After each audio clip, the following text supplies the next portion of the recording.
Hello everyone, Conor here. Just as a small disclaimer, some things we may talk about on the pod shouldn't be attempted or recreated. Remember to keep everything legal, keep it between the ages, and don't tear up the ground while you're on the pull.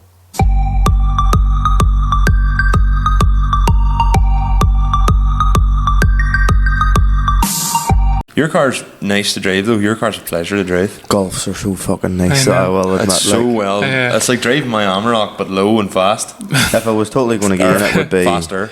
People always say, "Oh, the Golf R's are boring." See, when you actually take that down a back road, it's so much fun. The rally, like, you know, not that we were going fast really at any point. There was one point it was raining and I was doing about 60, 65 and I was kind of like bursting her a wee bit. Yeah. And back I was like, Michael, careful. And I was watching. Was it because I was in back? You were glued to my bumper. I have 4-wheel drive with good tires, and I'm just like, move. Well, I have good tires too. Meanwhile, just like, yeah, you just were just tiddling. aye.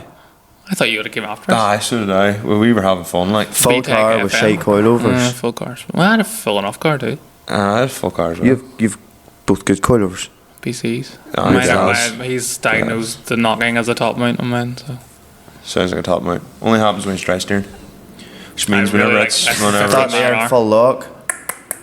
The Golf? It probably wouldn't be far off. CV Full lock joint. coming out of there. Oh no, this isn't. This isn't clicking. It only did like over 15 mile an hour. Nothing. Once you're moving, it doesn't have the same. Have you looked at your camber studs to see if they're bent in or they're knocking or moving slightly or anything like that there? Maybe the bearing, just a wee bit. The bearing. Just be a wee bit. I really need to drop that suspension, the stuff in the dumping. Well, folks, how's she going? You're listening to Agri Automotive Podcast by Limitless of Differences, your perfect blend of cars, tractors, and everything in between. I am Conor. I am Michael, and I'm also getting hit by midges. So am I. I'm Adam. I'm also getting it by midges. They're in my beard. That'd be even worse, to be They're fair. in my beard, and that. You're them for listening later. to episode... We are in episode 63. We are back after a hiatus. We are back. We That haven't just gave me hangover Adam's vibes. We are back. back. We're back, baby. 5 weeks. By the time this is released, the last episode will have been 5 weeks. I never have broken the 2 weeks the whole time we've ran this. Awful case of the busy though. Until now. Well, last year we all remember what happened. There's a video put up of me sitting in front of a map bro that Conor didn't know about, having a Menti B, and What? the video of me sitting in front of Mary. That's right. Yeah. And having a bit of a Menti B because I was trying to do A Menti B. because I was trying. I just remember this video now. Yeah, because I was trying to do the Donegal rally video, Yeah. which last year, by the way, was only an hour and a bit long. This year, considerably longer. But you get 4 cameras to work with. Yeah, a lot more cameras to work with. Mine was all still TikTok. still managed to miss Oisin McCare, but anyway. We all managed to miss. Yeah, we all managed to miss Oisin McCare somehow. I might have some. I don't know. Sorry, Like, to be honest with you, I we still- don't. Did you look through? Did you? Honestly, it took so much like viewing this year.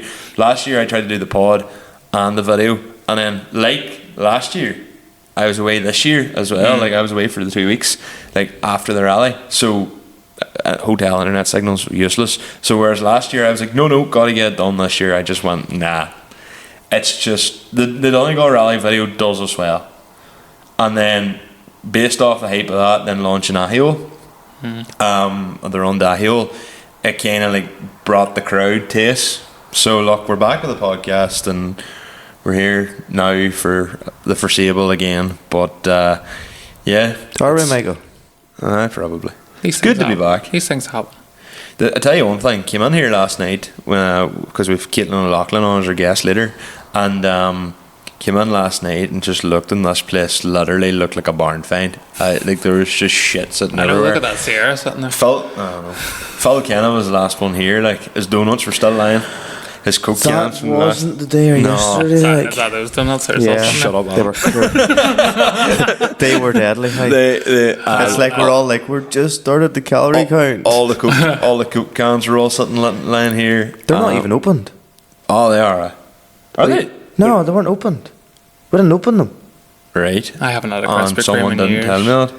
Well, I had Well, ever one. since Dublin opened, when Dublin opened, that was the last Krispy Kreme I had I one there in England there 3 weeks ago. Sorry, I just had to. Sometimes I'm in Apple why are you Green. apologising to me? I didn't give a fuck. No, apologies in the home. Sometimes I'm in Apple Green and I see it and I go, It's tough, like. See, whenever I was like heavier and on site doing in the quarries and all back in the day, and it was considerably heavier. I seen me, like, if I was working out in my own quail lot, I'd have been coming by an apple green, would happily have bought a 12-pack and would have done the whole lot myself. That's about 500 calories a donut, like. It's probably more. A donut? A 12-pack? No, oh, no, donut? no. Oh, a donut. Oh, yeah. Yeah, you're talking. Yeah. Yeah, I could do the full 12-pack myself. The variety pack? Not proud of it. Oh. Oh, no. Picked me own. Oh. So they were all full donuts. Bougie. Not even fucking these. Nutella ones. That's like 4 days eating. So we third year of the Donegal podcast. We didn't do a pre-Donegal podcast this year. A few months wrote to me and goes, "Oh, you doing a pre-Donegal?" I was like, "Nah," because we done a pre-Donegal last year, and it was literally, it ended up being a filler episode. It was one of like the shortest episodes we've done in quite some time. Like most of our episodes are now 2.5 hours plus. It was a case of I was sitting, we were at Adam, and I know, I feel weird he was over like, "Let's do something B-roll," and I was like, "Huh?" And he was like, "Purposely say 4 words," and I'd be like, in 3 words, and then I'll say "you can't count," and I'll just agree. Kirsten Lanahan used that, Lernahan, or however you say his surname, used that on a thing the other day. Oh, yeah, I seen that and I was like, I remember we did that. It's like, Conor, describe Donegal Rally in 3 words. On the fucking under, Conor, that's 4 words. I can't count. What do you mean? This is scripted? To be fair, this is very, very rarely scripted, but that was one of them. Anytime you used to go, "Let's do B-roll," and then it was like time freezes, and then it's like, "What are we saying, Michael?" Here, if a joke arises, you may as well make it. No, absolutely. Sure, whenever we were younger, we also used to think Top Gear was off the cuff, and now you realise basically every part of it was scripted. Yeah, absolutely. Stuff earlier. The most scripted thing we've done in a while was the video we released for Rahio the other night. It took me multiple takes to say the thing, and then watching back at it now, there is a bit of me cringes at it because I wasn't cringe. It was a good video. I realised I was like, it's whenever you say it yourself, and like you're very like you just blurt it out and it's grand. I'm terrified I too. like this split second of a delay, and I'm like thinking of what I'm saying. And it's like where you said individual, and you kind of stalled on the individual, and then it was. Can you not say that? But word? I have a personal touch, and then it was like I looked away from the camera, and I was like, "Oh, that bit there just looks so natural compared to the rest." Where I'm like, "Yes," and yeah. Can you not say individual? No, It's never the case. It's when you're walking towards Becca with the camera. I can't say letter. literally. Literally. We can't really say it properly either. No, I'm going to start. I know, we say literally with our big fucking ballerina twangs. I will just start. Literally. Literally. If I say it properly, I'm not even putting It's it in on. English. Yeah. People think I'm Literally. putting it on. That's lit fam. I'm exposing myself here. It's the third time I said it anyway. Serious tangents here. Donegal 2025. What was the general thoughts? I felt a bit of the buzz has been killed about that. Why? You think so? I'll tell you why. So, normally whenever you buy Apple Way green to start stuff, off on a negative, Conor. No, Buzzkill. that sounds bad, but I felt like this whole €500 fine was hanging over everybody. Agreed. Okay. Yes. And there was a lot of hesitation. And see, the Sunday evening, nobody gave a fuck. Oh, no. Yeah, we But get the Friday and the Thursday, Yeah. that was Thursday night, nobody really did. But the Friday and the Saturday, there was a bit of a hesitation. Everybody. Yeah, so we came in. Us and then Reese was following us. We came in.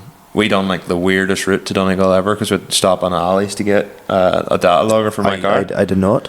and it added severe time to our journey. Then we stopped in as the Shaban to get supplies. What about him? So Michael's original plan was I will leave Portland at 5 to 6. That between 5 and 6. And then I will go to Donegal and I will be there, and then I will hopefully go into King of the Cone if I'm allowed. I will do a wee bit of practice and then go to the house, and then I will go into the town. And Conor, when you are coming that evening, then I will maybe go out back to the house, or I'll leave a key for you. And I was like, Yeah. cheers. Thanks When for didn't that. happen, did it? How long? So then I was like, right. I did the milking and got packed after that. Got everything into the car. And the way home from here, filled the car with petrol. It took like £5. But I was like, make sure it's full of petrol. Yeah. And then I was like, sure, I'll just tootle up the road to Donegal. Like, there's no real panic. Well, they'll be in the town. Yeah, got to the house. Nobody was there. we were at Ali's for I've got here they first. arrived. And then as soon as they arrived, Becca just like, I knew this would happen. Because I was in bed. We were, I'd say, the original plan was go to Ali's. He's a data logger from ICU, and we were trying to run the dash. Is that just a Bluetooth module? I bought a Bluetooth module, which was the cheaper version, and it doesn't work. So now I'm going to have to go and buy Was it the the proper- 45 quid? Yeah, doesn't work. But is it for the Classic? Yeah, it just doesn't work. And another one Ali had bought actually didn't work as well, but his data logger one did. So I'm going to go and buy the proper data logger How because dear is it compared? £130. It's not terrible when you consider what a racing dash costs. It's cheap, like. And I was able to, I can now set it up that shows all my pressures. But anyway, we'll go through that in a bit. I was at his for about 45 minutes, like. I had a feeling that would happen. And then we stopped and got. Well, again, we took it easy. See the run from Strabane and Lifford through to Donegal. Yeah. The view is incredible. Oh, really? Unbelievable. Like, so we were just driving real nice and slow. Came through the town. A load of ones were sitting outside Applegreen, and it was like, "Oh, line her up," and I was like, Nah, you didn't risk it. because you didn't know. Yeah, because I didn't know. And then got to the house. I think we got to the house maybe 10 minutes after you. I may have still been like, so I goes to Gemma with a €500 fine. I'm just going to take her, can I? Send it. The right foot just stuck to the fucking floor going by. No, I couldn't help it. It was like a Mr. magnet in my foot. Blippy. I don't know. I'd be paranoid enough as it is, like, and it's like. Well, you have a hydro, and to be fair, they were I don't really understand. I hard don't hydros get this that. year. I don't understand it why is they like- seized that car. There must have been some other reason than just I the would hydro. say if they're. The hydro was probably the most visual thing they could have put a photo of. You think how many cars at Donegal weekend has a hydro? Every rally car. Was Yeah, it somebody making? Was it somebody just making an example of somebody? I would think so. And that or there was something else, and they went, "Oh, well, that look. Nobody will know what that is. You know, and a normal driver wouldn't Yeah. know that that's perfectly okay." Because somebody, I remember seeing the comments, and somebody did look up the law. It is legal. The law in the Republic that as long as you have a normal handbrake, it's perfectly fine. Yeah. And everyone was like, "Well, why are you seizing it?" Yeah, it's look. They go out. They'll find someone who's coming in and acting a big man. Now, to be fair, this is the first year, I'd say in a few years, that I haven't seen on the Thursday night someone mad. crashed or someone like properly with a car on its roof or I something didn't like hear that. any crashes No, this year. I would have said even going Not through even. roundabouts the wrong way or police chases or anything. there was none of that. True. None of that this year. To be fair, the cracking Thursday night. So whenever we did, you actually get to the house. I was just like, right, everything out of the car. And get back down in the And town. Yeah, you Yeah. said let's go back into the town. It was good Yeah. crack. The Like it Thursday was night was chilled. seriously good crack. It was chilled. Used one for food. We already got food. And what did we leave at like 2:30 in the morning or something? It's 1:30 anyway. And then we stayed up maybe to 2:30, 3. Aye. And then I landed down at 8 o'clock in the morning. Yeah, Mr. as I- Impatient here was just like, I need to. So I was like, yeah, he's going to sleep in. No, he did not He sleep probably in. didn't even sleep that night. He was probably a kid in the candy shop. Because I get up and it was like 8:15, and he was like, boom, I'm ready to go. And I was like, will you wait on us? I need No. to go. To He be didn't fair, even, he barely even said hello to me. He no, just but ran past me. hey, to be fair, right? I have my reasons. Oh no, I'm I only absolutely taking. have my I am reasons to taking go. just the piss out of it. And it was a case of I was raging with yous because yous come down just a little bit too late, and I was holding off for as long as possible because I was waiting yous to land down. I wanted to go down. I tested the car out because I wanted to see. She started lifting the hand a wee bit, and whenever you're throwing hoops, now I've figured out what that is, and I'll maybe look on the upgrading that for next year. Maybe We could really do But, a fly catch around here. You just hear it going boop, boop, boop, constant. Yeah. But realistically, I'll probably not even bring the Sierra to the rally next year. I'd rather bring the Lexus. So, but I wanted to go down because we were doing the burnout for Archie and all that there, and my car wasn't like that car doesn't stop, as you probably know. Like that car does not stop. It just you can start in second gear and it just drives you straight across the yard like. Yep. She was happily cruising around the town. I understand what happened on the Sunday, but she was happily cruising around the town, not on the Thursday. And you were fit to enjoy yourself. Yeah, and Friday. Probably, like I understood, you went in, you tried her at King of the Cone. Rusty driving from yourself, obviously, you've had no real Sure, I had no chance to get practice of that. That's a hard car to steer, dude. And then, like, Yep. you know, You can see in that video I have you, you're just fighting that steering But wheel. then like, watching Danny, that's the thing. So Friday morning I went down, spoke to the guy, spoke to Aidan, spoke to Paul. Danny Tolan was there. He was the first guy in because he stayed in the caravan out the back of the Clanree. Legend. And he was the first man there. And I had told Danny the week prior, because we went to the Troublemakers one up in Derry, and waiting for you to go where. But anyway, Adam, he's trying. He's like, and and what week is it? Yeah, you did it, not me. so I was up there the week beforehand, and I said to Danny, he goes, I'll give you a run on it. And then we were standing, and I just turned to Danny Tolan and goes, the car was, I'd done a few hoops and whatever, and Danny goes, he's like, you're wild for hitting the limiter. I goes, he's like, you're still trying to drive that car like a 2-litre twin cam. I was like, sure, I've had no practice diffing on this thing at all. I was like, I've drifted it. I was like, but I've actually done nothing diffing, because well, A, the car was never mapped for the longest of time, and then B, whenever I had the Astra power steering pump, as soon as you hit the limiter, she actually kicked off. She stalled up. It was like it shut itself off. So, but then I was like, but here, man of my word, told you could have a drive in it. He jumped on it and just fucking tooted away. And I was just like, Was he just? You know what? At that he was point, blipping it, and he was just. probably your best thing. Were you in beside him? No, You'd have been better in beside I him. would have, but I watched him, and he was like, "You've the power, you don't need it." But one thing I did notice, he's more aggressive on the hydro than I would have He been. just ripping it. I wasn't aggressive enough But on the then hydro. is there a case of Just practice. Danny then said but to me- then no, like not his car. So Nah, Danny just said to me, he was like, "Look," he goes, he's like, "I've been driving the Sierra chassis for a long time now." Where's that? He was like, "You just need practice," and I was like, "Yeah, look, that is what it is." Like, don't get me wrong, I can happily slide around Like- Mondello Park. Like the only thing I would say, obviously, to speed up your practice and that is go out. Obviously, right. So, say Danny and King of the Cone, your ideal thing there, in my opinion, would have been be out there with him, watch what he's doing. The likes of go to Mondello, get Dylan Wilson in the car, Dylan and Wilson get came him out. to drive Yeah. what the car's physically able to do. Yeah. For perfect example, when I was younger, I watched my brother drive everywhere, and then I was like, if you can do that, then I should be able to do that. I had Dylan out with me at the bash, as you know, Adam, because you were my co-pilot for the bash, and Reese. and Reese as well, obviously.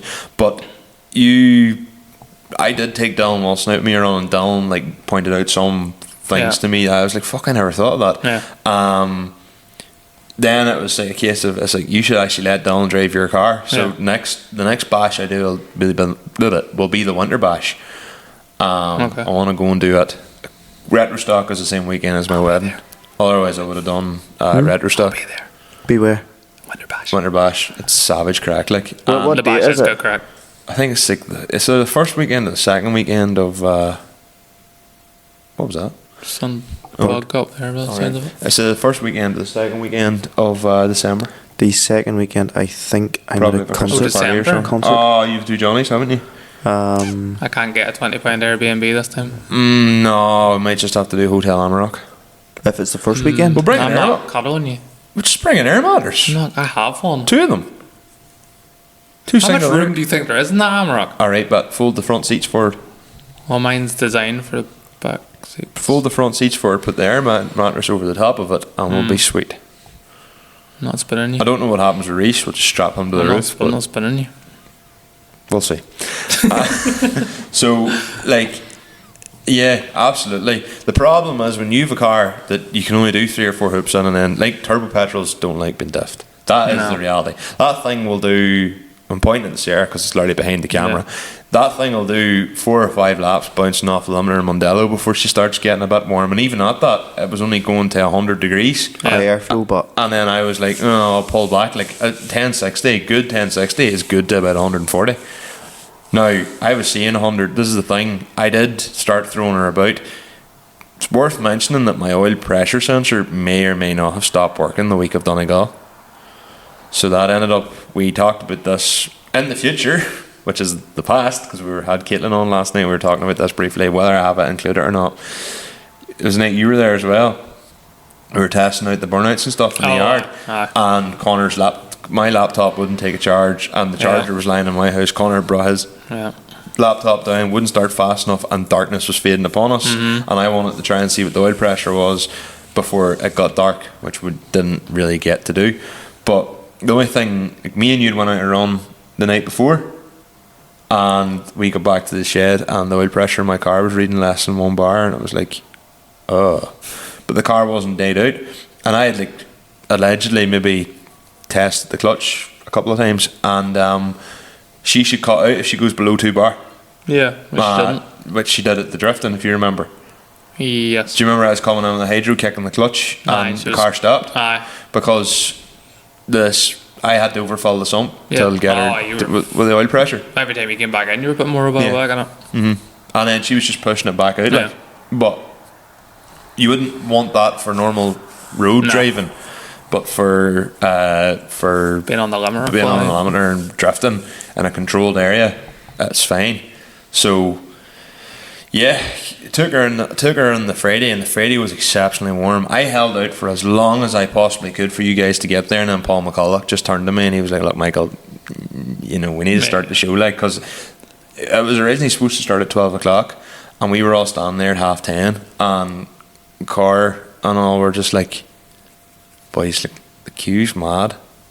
It's already mental. This was the Friday. This wasn't even the Saturday. It was like, the queue's mad. It's like, boys, we'd probably should just let them go at it. And I was like, everybody's here. They'd already done the safety talks. The girls doing the stamps and all had already been briefed. Mark and all them lads had all been briefed. So, you know, it was pretty much a case of, right, let's just go. So anyway, I got the first run in. I think I got about 3 hoops, and the next thing my temperature hand just went poof, and I was like, for fuck's sake. The car just looked at it funny, and it went to 100 degrees, and I was like, right, not ideal, but it's fine. The oil temperature went away, it climbed away up to 150. And as you come back then, you were coming in, and as I was driving down trying to do a cool down lap to get airflow into the car, and I was like, fucking hell, this thing has got warm. But the Friday was so warm. The Civic at a point in time when we actually went to it, just, you know, the two of us, was sitting at 31 degrees in the temperature in the dash. A lot of cars this year, Donegal, King of the Cone, definitely suffered. Oh, a lot more cars suffered this year than I've ever seen. I've never seen as many. Just too warm. Don't think I've ever seen a Donegal that one. No, because normally the Friday it rains. Yeah, it rains. Well, yeah. Saturday, even the Sunday wasn't that bad. Sunday was, and it was supposed to rain Sunday. Yep, it rained on and off, but it wasn't drastic. It was just a bit annoying that the one spot where it did rain was when we were coming back from Donegal. Yeah, and that would have been a fun. But we'll talk about that in a bit. I didn't realise that last house we stayed at years ago was that close to Donegal. Yeah, and I never went. Yeah, same. I thought it was a good trek up the road. I was like, can't be bored. Yeah, if I had known it was 5 minutes up the road. Yeah, we're idiots. Complete idiots. And a great drive. Yeah. Yeah. Oh, and unbelievable. The best drive nearly in the country. Yeah, you said to me, sure, that house that we stayed in is only up the road. And I went, sure, 15, and then I 20 flipped on the indicators. And I seen it and I went, oh, I'm an idiot. Literally, 10 out of 10 would stay there again, to be honest. It was a nice house. It was class. And there was ones in it. Did you not? Yeah. The driveway was full. Yeah, it was. Even though they didn't really want us in there at the time. Then they said we were they're actually user class tenants. They wanted us in the next year. I still actually have their numbers as well. So, because one of the years we had a tenant cancelled on us on Airbnb, I actually rung them and said, look, do you have anybody? And they've said, no, we're sorry, we're booked. Apologies, Michael. And I was like, oh, fuck. So, it is what it is. But Freddie, King of the Cone, then, you all landed in then about probably 10:30. I'd just done the run. The car was getting warm, and I was like, oh, fuck this. Like, this is, I don't know what I'm going to do for tomorrow. So, started filming on the Friday. Any highlights? The whole thing's that much of a blur now. I don't really. Whenever I came in, probably the first real mad driver would have been Ryan O'Toole. Yeah, Ryan O'Toole and Colin Finney. I'm gonna apologise. I don't know names. Ryan O'Toole was driving a mint green IS200. Okay. One of the I am the worst person with names. Yeah, you're I am atrocious. Apologies if you hear the sound of me doing my absolute head on. It actually does pick up scratching quite a lot. I gathered that the last time I was on. I was like, oh, we'll listen back. I was like, no, I scratched my beard a lot. Yeah. You can hear me doing that with my hair a lot too. Yeah. Oh, they're eating me alive here. Same. Half hunting, but the hood up and doing a falvey. Like. To be honest, well, that's what I do in the milking party, because obviously the flies are Falvey hiding done. because of the Falvey done when we done the podcast with Falvey done the entire podcast like this, and I was like, why? And then I remembered, no, hold on, it's fucking cold.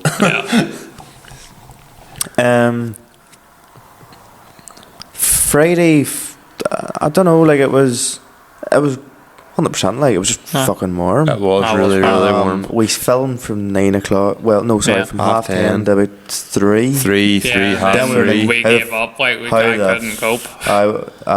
It was then how the fuck because we had actually drove in around the back of the slab and where they were queuing right, up. And that was a wee bit of a disaster. We learned from that. Thought it was a good idea at the time. It was nice. Do you know what? It was a good idea. Gate it wasn't a was fault. readily opened. It wasn't a fault of the guys either. King of the Cone, shall we say? It wasn't their fault that we couldn't get out. They didn't have the key for that gate. No. And the only people that were parking there was Paul McCulloch, Aidan Core, the boys that were all going to be there all day. Yeah. So like you can't really fault. No. That's not saying it as a fault of anybody. It's nobody's fault.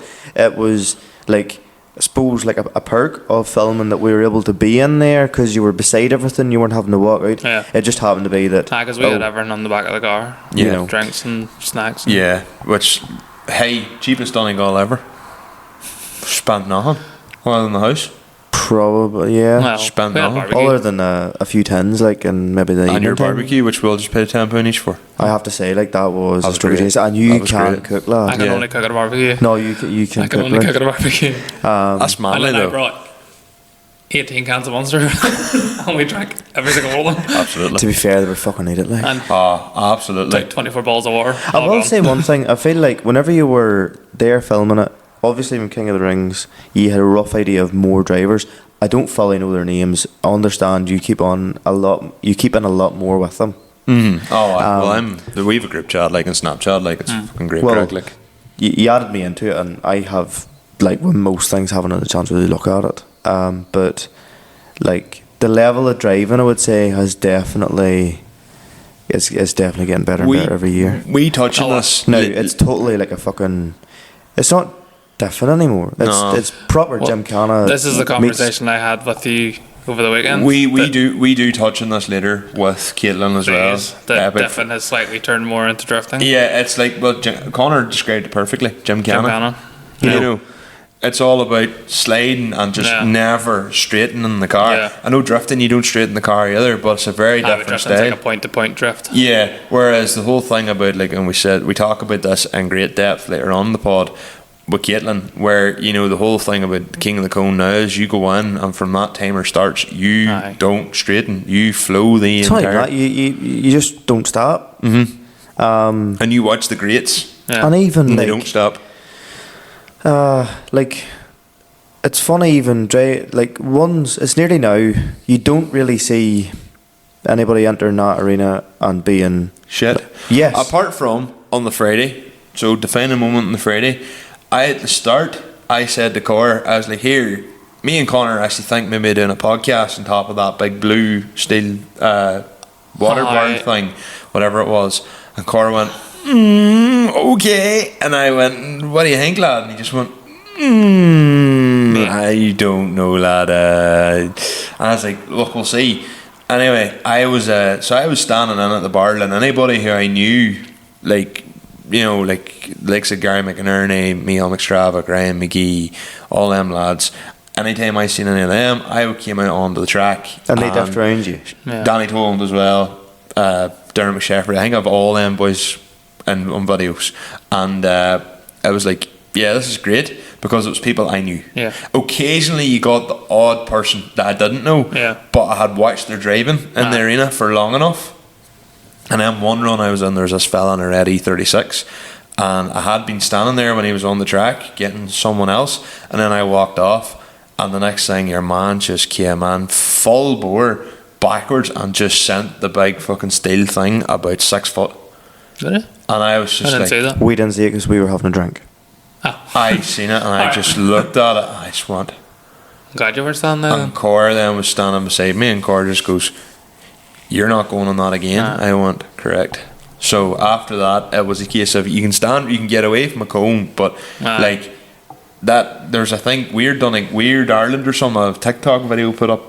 This person on TikTok put up a video of like the Donegal rally and talking about the rally, and they talk about King of the Cone, and you actually see that same red BMW hitting someone on Lexus. Hitting a Lexus. The two of them collide. It's not really necessarily the BMW's boys' fault. Well, even I would have said, definitely in the Friday there was no like bar maybe the was that bumper IS200 down there took me and you out. And I haven't posted that clip of it yet. What colour was it? Black. Yeah, it was black. I think it was grey. No, it was grey or navy with black it was wheels. dark anyway. I think it was either very dark grey or black. But that was the Saturday. He was. I don't know whether he was going. Was it skill or? I don't know whether he was coming to me because I had the camera out, and the wee concrete barrier came out of nowhere. But near the barrier went towards me. You can see in the video that I spin round out the way. You're there too. We were having a chat basically. You were getting the shot. I was videoing, and then next thing, bang! And we were soaked. And you and Reese, every single one of your videos was upside down. And poured it on my laptop. Me and him. You purposely shot upside down? Oh yeah, because I shit like that. Yeah, me. But on my phone it still comes up normal. Yeah, Reese was shooting, but he must have the camera the wrong way around. Yeah, because all if I shit of like Reese's that, videos all were upside down. I was like, for fuck's sake! I purposely waited to the wee like numbers, with the different sensors. Aye. Till they went landscape before I started to shoot. See, I do that because the camera's lower. Yeah, that's a fair point. Because that surface is so smooth and sucking, the reflection shots the are way phenomenal. You take that, your angles, and to be fair, to give him his dues as well. Reese Reese's Pieces. Reese is very, very good as well. He did a lot of shots where he's not like, really that wee all the same. No, he's probably the same as me, but he's like a string of fish, like so. he's I think he weighs as much as I've lost. Aye. Yeah, probably. I've lost him. He basically just pulled a Reese out of you. Gonna carry him around for it to see what it was like. Gonna carry him around. Gonna carry him around to your wedding. Technically, that's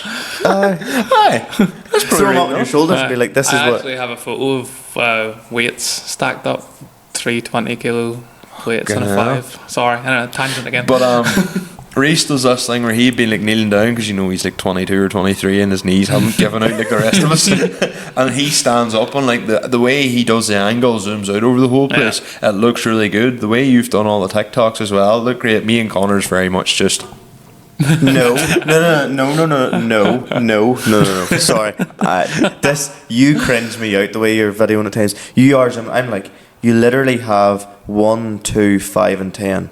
Hit between the different angles and it'll pop out between the different. But I don't want it to do that. Sometimes you want it to be 2.3. Is his phone the same? No, his is an S25 what I've Ultra. noticed? If you're recording and you zoom in, like if you press 1 and then go to 2, the quality goes. Yep.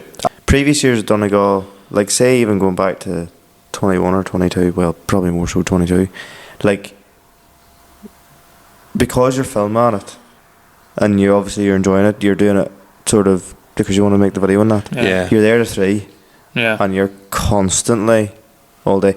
You have in the back of your head, there's so many Lexus. Yeah. IS200s here that like. I actually did feel bad at points for people over that. And I was like, mate, there's only so many IS200s I can video. I'm so sorry. And truthfully, like, I'm going to video people that I know. Yeah, same. And that's the reality. Like, if I see Sheila Ahern or Paul McKenna come into the frame, like, to be fair, that was, or even Meal McStravick, like, boys like that, I seen them, or Danny, or any of them, like, and you seen yourself like young cubs like Keenan Dehan and Oisin Duffy, Silver Lexus and Navy Lexus, like, to be fair, chasing each other around the track, like, and like some Michael Donnelly in the 330D. Yeah. Like stuff like that, you're gonna go, oh, I want that. Or as soon as like Mark II comes in, you're like, aha. Yeah. Yeah. Yeah, because as soon as something different came out, I was like, oh. You need to get a video of this. Which sounds terrible. I know, but then even sometimes you get the IS200 like that red one with the drifter livery. I actually critiqued him in the main video. He was actually quite good, but he was just sliding. He didn't actually do any cone or bar at all. Not one. And his whole time he was on. But kudos, that thing was fucking buried. It had a set of Blitzo 1s in the rear and R33s up front. I think it was class. It's nice when they're different. Style points was off the charts for that. Well, it's like the time at like King of the Rings. You were videoing, and as soon as you seen like he and Maher came in that silver, and I was like, and they're a this is the first time I have ever seen a V2 work on a Lexus. Yeah. I am not a V2 fan, but whatever lip he had on it, it worked. The thing was decked in DSO5s, and I was like, that is genuinely tight. It was class, like, and that was what caught our eye. And then after a while, you realised also as well, like, fuck, he's actually quite a good driver. But first thing was, well, also helped with Hayden was he clocked who we were and kept coming on asking, going, what should I do this time? Go a bit faster. Okay. Well, then the other thing is, like, ones obviously then weren't afraid to say hello to you, and because there wasn't a massive crowd and that, you weren't afraid to go over to them. So you got speaking to Ryan, you got speaking to Hayden. But we had them different around us in the ring, like we were rash. You know, at King of the Rings too with and the we had Imogen and Caitlin different around the two cones. At King of the Cone, because obviously it was my first time being there, I was like, what? I'll admit, last year I was very reserved. Yeah. This year I may have had 2 or 3 warnings given to me. See, Cor may have got in my ear more than once. Shall we say just so if we don't get invited back next year, it was you. Yeah. Cor very much was like, sir, don't be doing that. Sir, stand in, sir. Big man, calm down. Big man's just seeing that insurance bug going. For like at a point in time, you had come over to me and went, "What is he doing?" I was like, "Well, somebody's gave that man a checkered flag," and they were like, "Oh, you love the flag, hey?" I get it. I seen Mark McGillian there walking about in his own, or Roy Forker as well walking about, and nobody is paying attention. I was like, right, no one's going to pay attention to me, but at least there's a second person. And I ended up herding people towards the. It's like, well, you just can't get past me, so now you have to go to the exit. Yeah, but like literally, I can't stand still. So we're aware. Yeah, so like, if I seen a cone topple, I was away. If I seen a bar topple, I was away. Honestly, at one point, I was like, "Can I go on the forklift?" See, there was stuff I opened the tap for Mark at one point. There was stuff I Mark chased me with a forklift. Did any of you see that? I've seen that already, bastard. I'm trying to get you scoped. I got you left in the forklift down the road. That's right, you were a security guard at a point. Security guard, we got to. I'd done some laughing. I wish I had that on camera. Mark coming at me, just me running, like trying to have just this forklift coming. I have to put the music over it, like. But yeah, were we on Friday or Friday? Well, just Friday. The main takeaway from Friday is I think I said to Conor, I was like, sure, we'll go in and we'll get a lot of interviews and we'll get stuff sorted. By the time it got to 3 o'clock, everyone was like, dying. Fuck this. Like, I had to treat you like a toddler. Have you drank? Where's your sunscreen? Oh my god, he is a toddler. He is a toddler. I'm weighing. But I was like, have you yet today, Michael? No, I literally handed you drinks. So I was like, please drink before Michael you die. at 12:30. Have you put any sun cream on? No. Looked at him. No. You look like a sad child when you say no, dude. I go into when it was at the back, your legs got burnt too. Yeah, really badly actually, and my ankles. I went into absolute hyperfocus. Whenever I go into hyperfocus, I don't eat. I don't think about eating. I don't think about anything else other than what I'm doing. And and then after that, I was just like, my neck hurts. My head hurts. And also, we were like, right, we'll go back to the house. I think we were going to do a lap of the town, and then my oil temperature was still sitting really high, and it was weird as it was sitting in we drove up the town, and then he pulled out. Was that on the Friday? Yeah, and then my oil temperature would go up to 110, and I was like, but then I think my oil temperature gauge is playing about 2. Hill coming up the Gallagher's? It was 90. Then it went up at McGettigan's. Then it would go up. Then it would come down. Then it would go up, and I was like, "Fuck, this is getting higher." But then when I was driving, which is when it should be colder, it started getting warmer, and I was like. I was sitting at the back of us 3 up that hill, and I could hear you. I'm literally actually sitting. I'm pulling the hydro. Yeah, and I'm like this. Yeah, I'm pulling on the hydro. I felt so bad. I was just like, we're moving forward. It's literally for me. It's hydro back. So I sit foot in the breaker, hand on the hydro. Whereas I put the clutch in, there's and I'm like, oh, the release bearings maybe. See, mine's the other way about. My release bearing rattles when the car is not got the clutch pushed in. I don't know if it is, but it's the sound of a release bearing that is starting to go.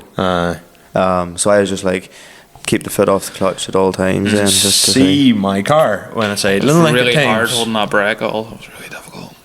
And then I put the hold on. It was really hard. Probably aircon as well. Absolutely. Oh fuck! Did you see when we were driving to the town? Yeah. To the Polestar roundabout, did you see me? I had the heater obviously turned on full blast. I had the door open. I had the door open with a foot kicked out the door. Me and Becca both had the doors open. We were like, Jesus Christ. Ice cold.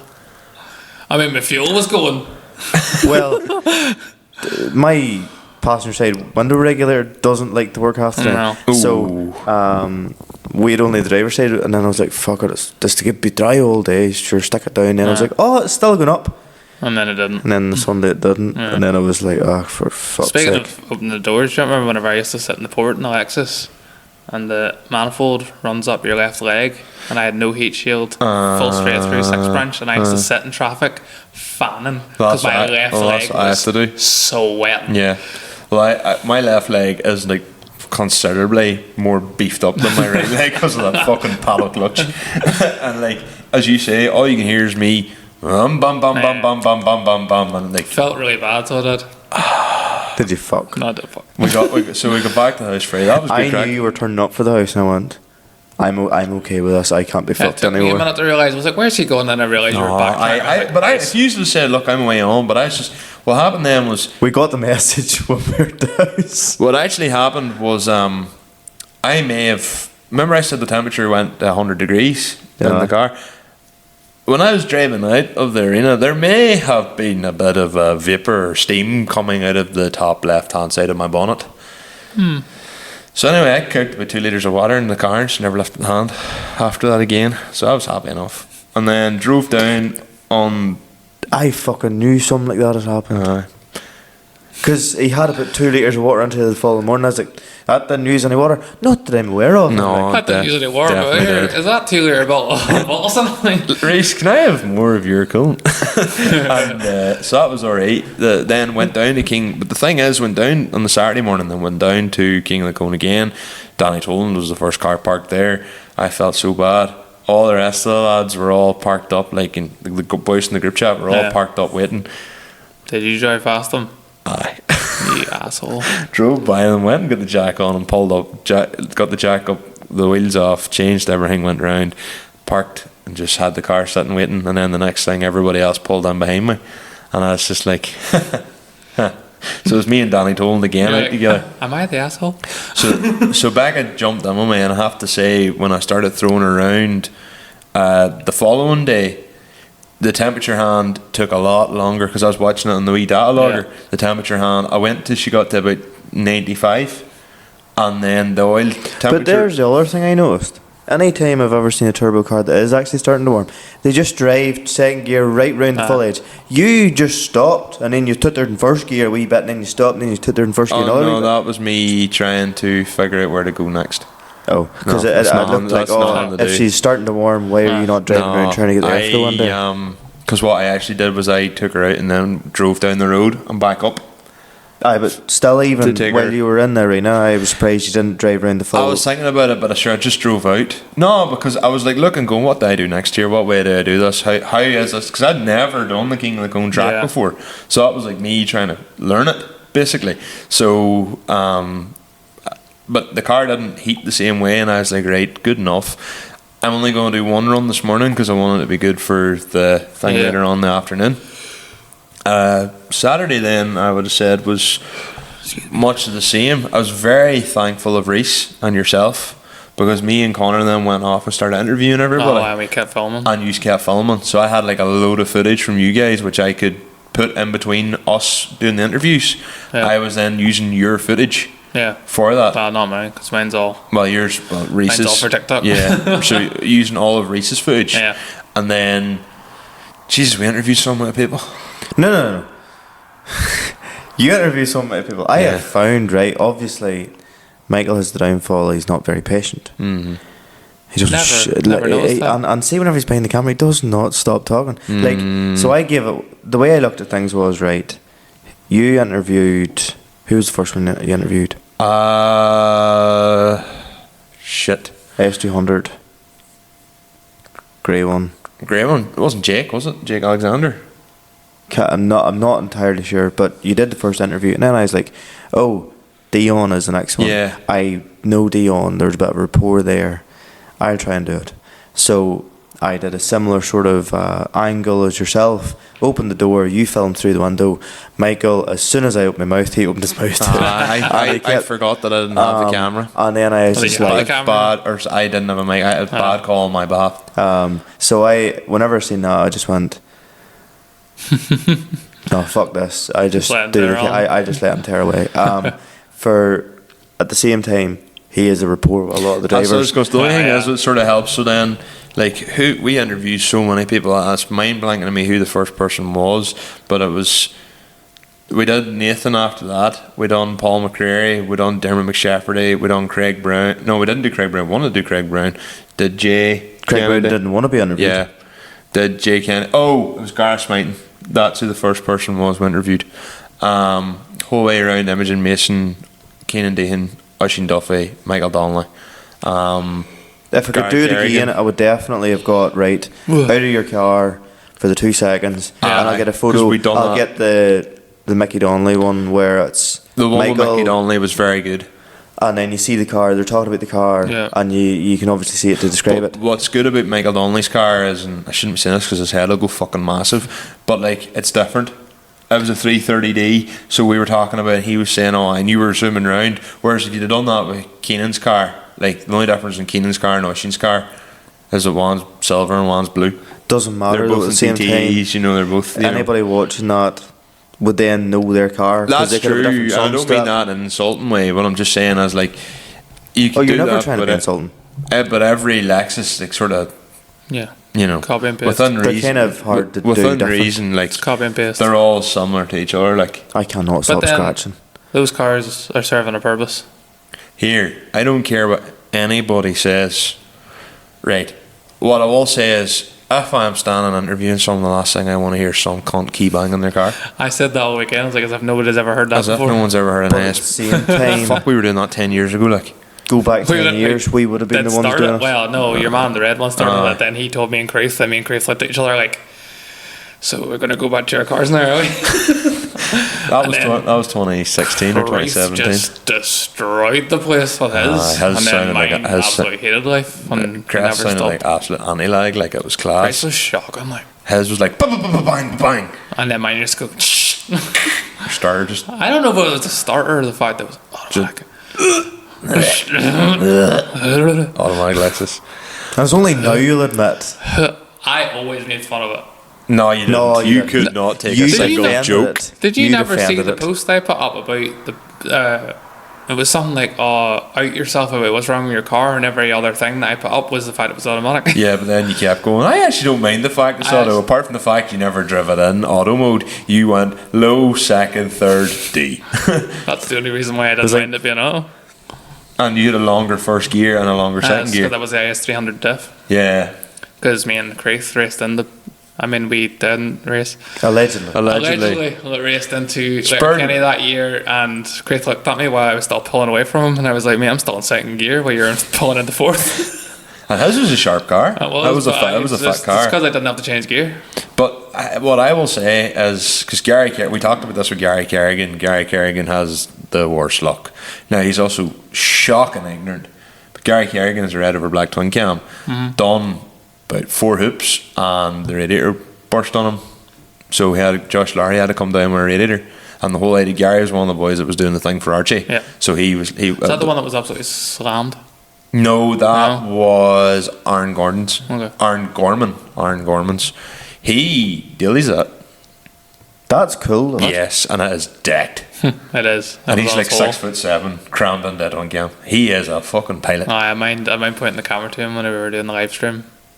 And even I went, oh, he is tall. Yeah, he's a big boy. Like, actually, there's one thing. On the Friday, you did live stream. I started toying with the live streams on Friday to see how it you got went. signal. I'm very surprised I got signal too, because on the Saturday I was like, this isn't going to work. Crystal. Clear. It turns out Just that a lot of ones that, Caitlin was saying last night. Foreshadowing. Yeah. She was like... I didn't know this. So. No, but because we Caitlin on last night and we'll be splitting her very soon, actually.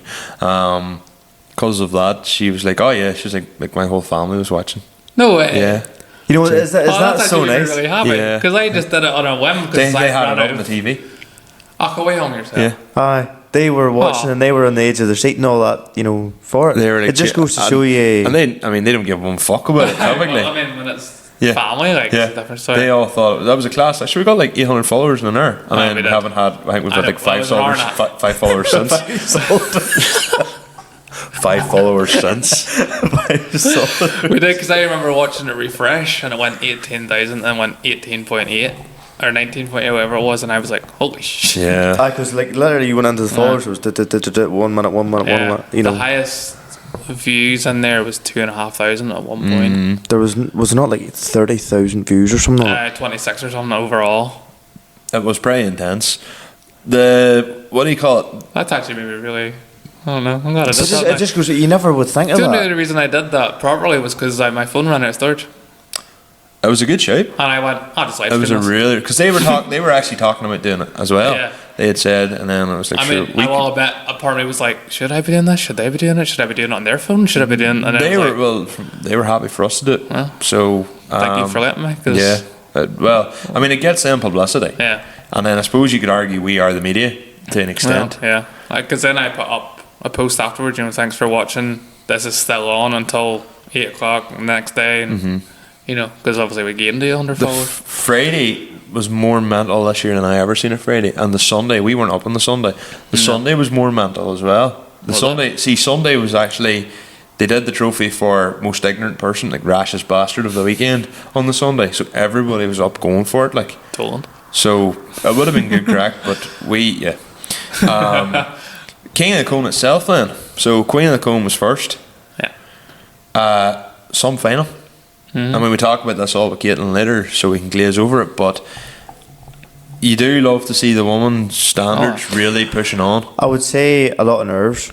100%. Obviously. I would fold in that situation. I would fold. I would look at the crowd and that'd be me. I was I'd be kind of like, "Oh, raging okay." because I think Rachel and her run at the start, like I was trying to go and sort of do a video, like I was going to go and walk sort of over to the front of the cars and do a video going slowly so that you could have maybe put the car name under it sort of thing. But then they had pulled up and I went, fuck. Like an intro. Yeah. Kind And then I for sort the of- King of the that's what Cone, I then kinda I do. try to do like a slow pan, Yeah. just to show. We talk about the Queen of the Cone anyway with Caitlin, so we can, and we didn't really talk about King of the Cone at all because she was there for the woman, so we wanted to spend most of the time on that. What did she end up doing with that base? What did she end up doing with that base? We didn't ask. We didn't ask. These are the important questions. The questions the people want to know. If I ever win King of the Cone, which I never will, I'm doing a shoe. What's that? Where you drink Where out you your drink shoe. beer at your shoe. It's an Australian thing. But the King of the Cone, the entrance this year Oh, was the most mental entrance I think I've ever seen from it. I ran round cones multiple times just and then I became never- busy. It was ended, I was like, so they brought out the 4 lads, and then especially see when you know them all as well, like you're kind of like, yes, go on, boys. Well, for Queen of the Cone, you became a pin in the hole for Conor. 100%. You mean the entire weekend?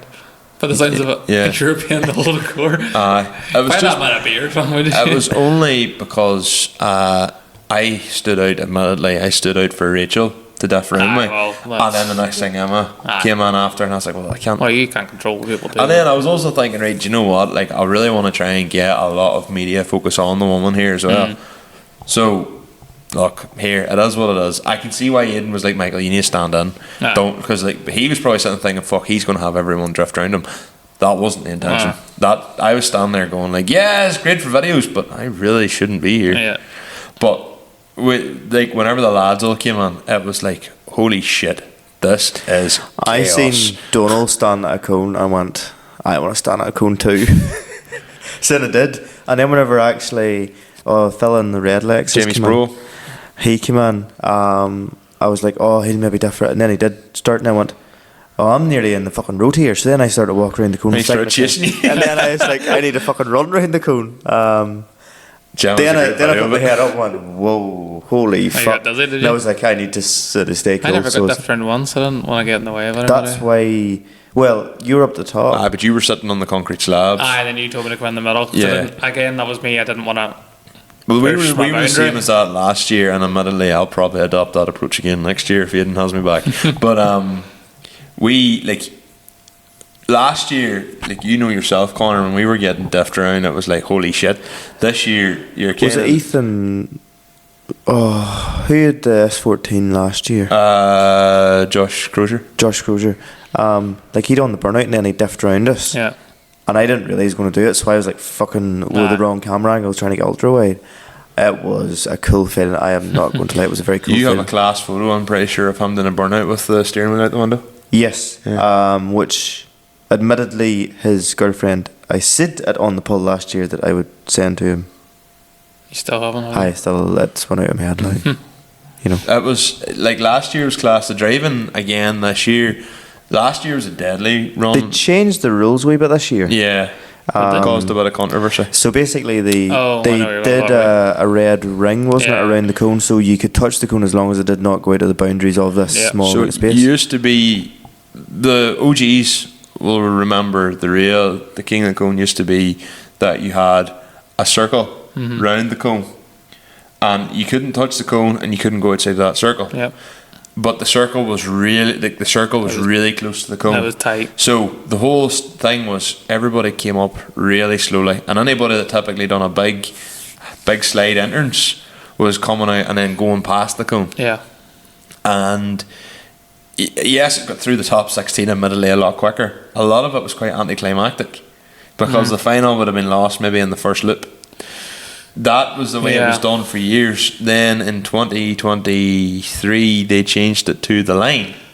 So they had a line from the cone, so you couldn't touch the cone, and as long as you were within the line. But I mean, the line was 3 times the size. When I saw it this year, I was like, is that the gap? Is that the circle? This year it was a line round the cone. Yeah. So you could go on top of the cone and sit on the cone as long as the cone didn't move. And on 2 occasions the cone had been touched. Once by Dylan Wilson, and that's why I called the one more time. Yeah. Because it was the boy Aidan said, look, it's in the rules. Then Seamus got the wires crossed. He maybe wasn't there. I don't think he was there for the boys been talked, so it hadn't been communicated properly.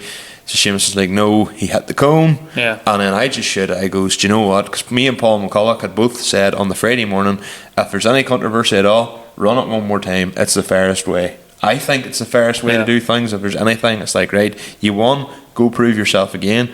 First time, it was tight as fuck between Dylan and Aaron Gorman. Second time was equally as tight. Dylan took the crown. Because like whenever you look back at the videos from my side of things, you were like, it was literally the 2 flags just went up like that. And you were like, that's hairspray. Mickey sits at the end, and like there was some real, like there was Conor McAleer shaking, and I mean, if there was milliseconds and them crossing the line, and we literally had to have this, like basically the video the full way scrolled out to basically do it frame. Like in frames to see, and you just see Conor coming by first just before Shay, and it was like, Jesus, that is close. And like, obviously, neither driver deserves to go out, and anyone in the top 16 there is capable of winning that competition on their day. Shay's a very good technical driver. Would have loved to have seen him progress. Equally, Conor McAleer is the OG. He is the king. Not maybe in recent years, but I mean, he's won it 4 times. So he, you know, like, in my memories, there came up a photo that I took of him back in like 2015 or 2016. Yeah, because I think King of the Cone used the photo that I took or something at the time, and they were using it. It was him coming into the cone. Must have been from the 127 days, was it? I think it might have been actually. Class. I remember a For guy all- shared it or something. Was like, "Oh, good to That see was me old." 2016 No, for I went 25. down with you. I think it was like an old photo that they'd reused because I think I remember sharing it, being like, "Oh, it's good to see me Because old photos getting you and reused." Massey went down to King of the But Cone. we went down When 2015. was that? You and Calvin went down together in Leon. You were in the show on the Saturday. That was 27. The grass was a show. Oh, And you parked in there, Ah. and Paddy Higgins had parked the BM. Is this a show in the grass, not the one in the shed? we done show in show in the grass. shed was actually quite good crack. We done it in 2017. Yeah. One thing I would definitely say about King of the Cone, near enough every battle or run Yeah. was It was good, neck like- It was and tight, neck. like, Yeah. It was all deadly competition. and I think if you were to take a video now and compare it to say even 2025 versus my first year down 2015, like Conor McAleer, I think won it that year. You compare the difference and the style of driving. Everybody was coming in slow, tight to the Yeah. cone, doing the 3 hoops, slow to the next one. Now it's big handbrake Is- drag, coming in full broadside, holding her flat. Would you say that's something to do with the fact that there's different cars doing it now? No, there was still No. all the same cars There back was no then. S200s doing it back then. The first There was more S200 to twin win. cams, more There's still Sierras. 2015. We have a photo. I have a photo of Lexus as well. There's 4 or 5 Lexuses in the arena too. Not 1500. No, but pretty sure the first time a Lexus won King of the Cone was 2019. I think it was Cahill McLaughlin, and I was devastated because back there? back then a Lexus wasn't cool. Was I there? Was I there? I think I remember you reacting to that, being like, "Oh God, 2019? I don't think so. no." Or maybe it was No. 2018. I can't remember I one or don't two. know.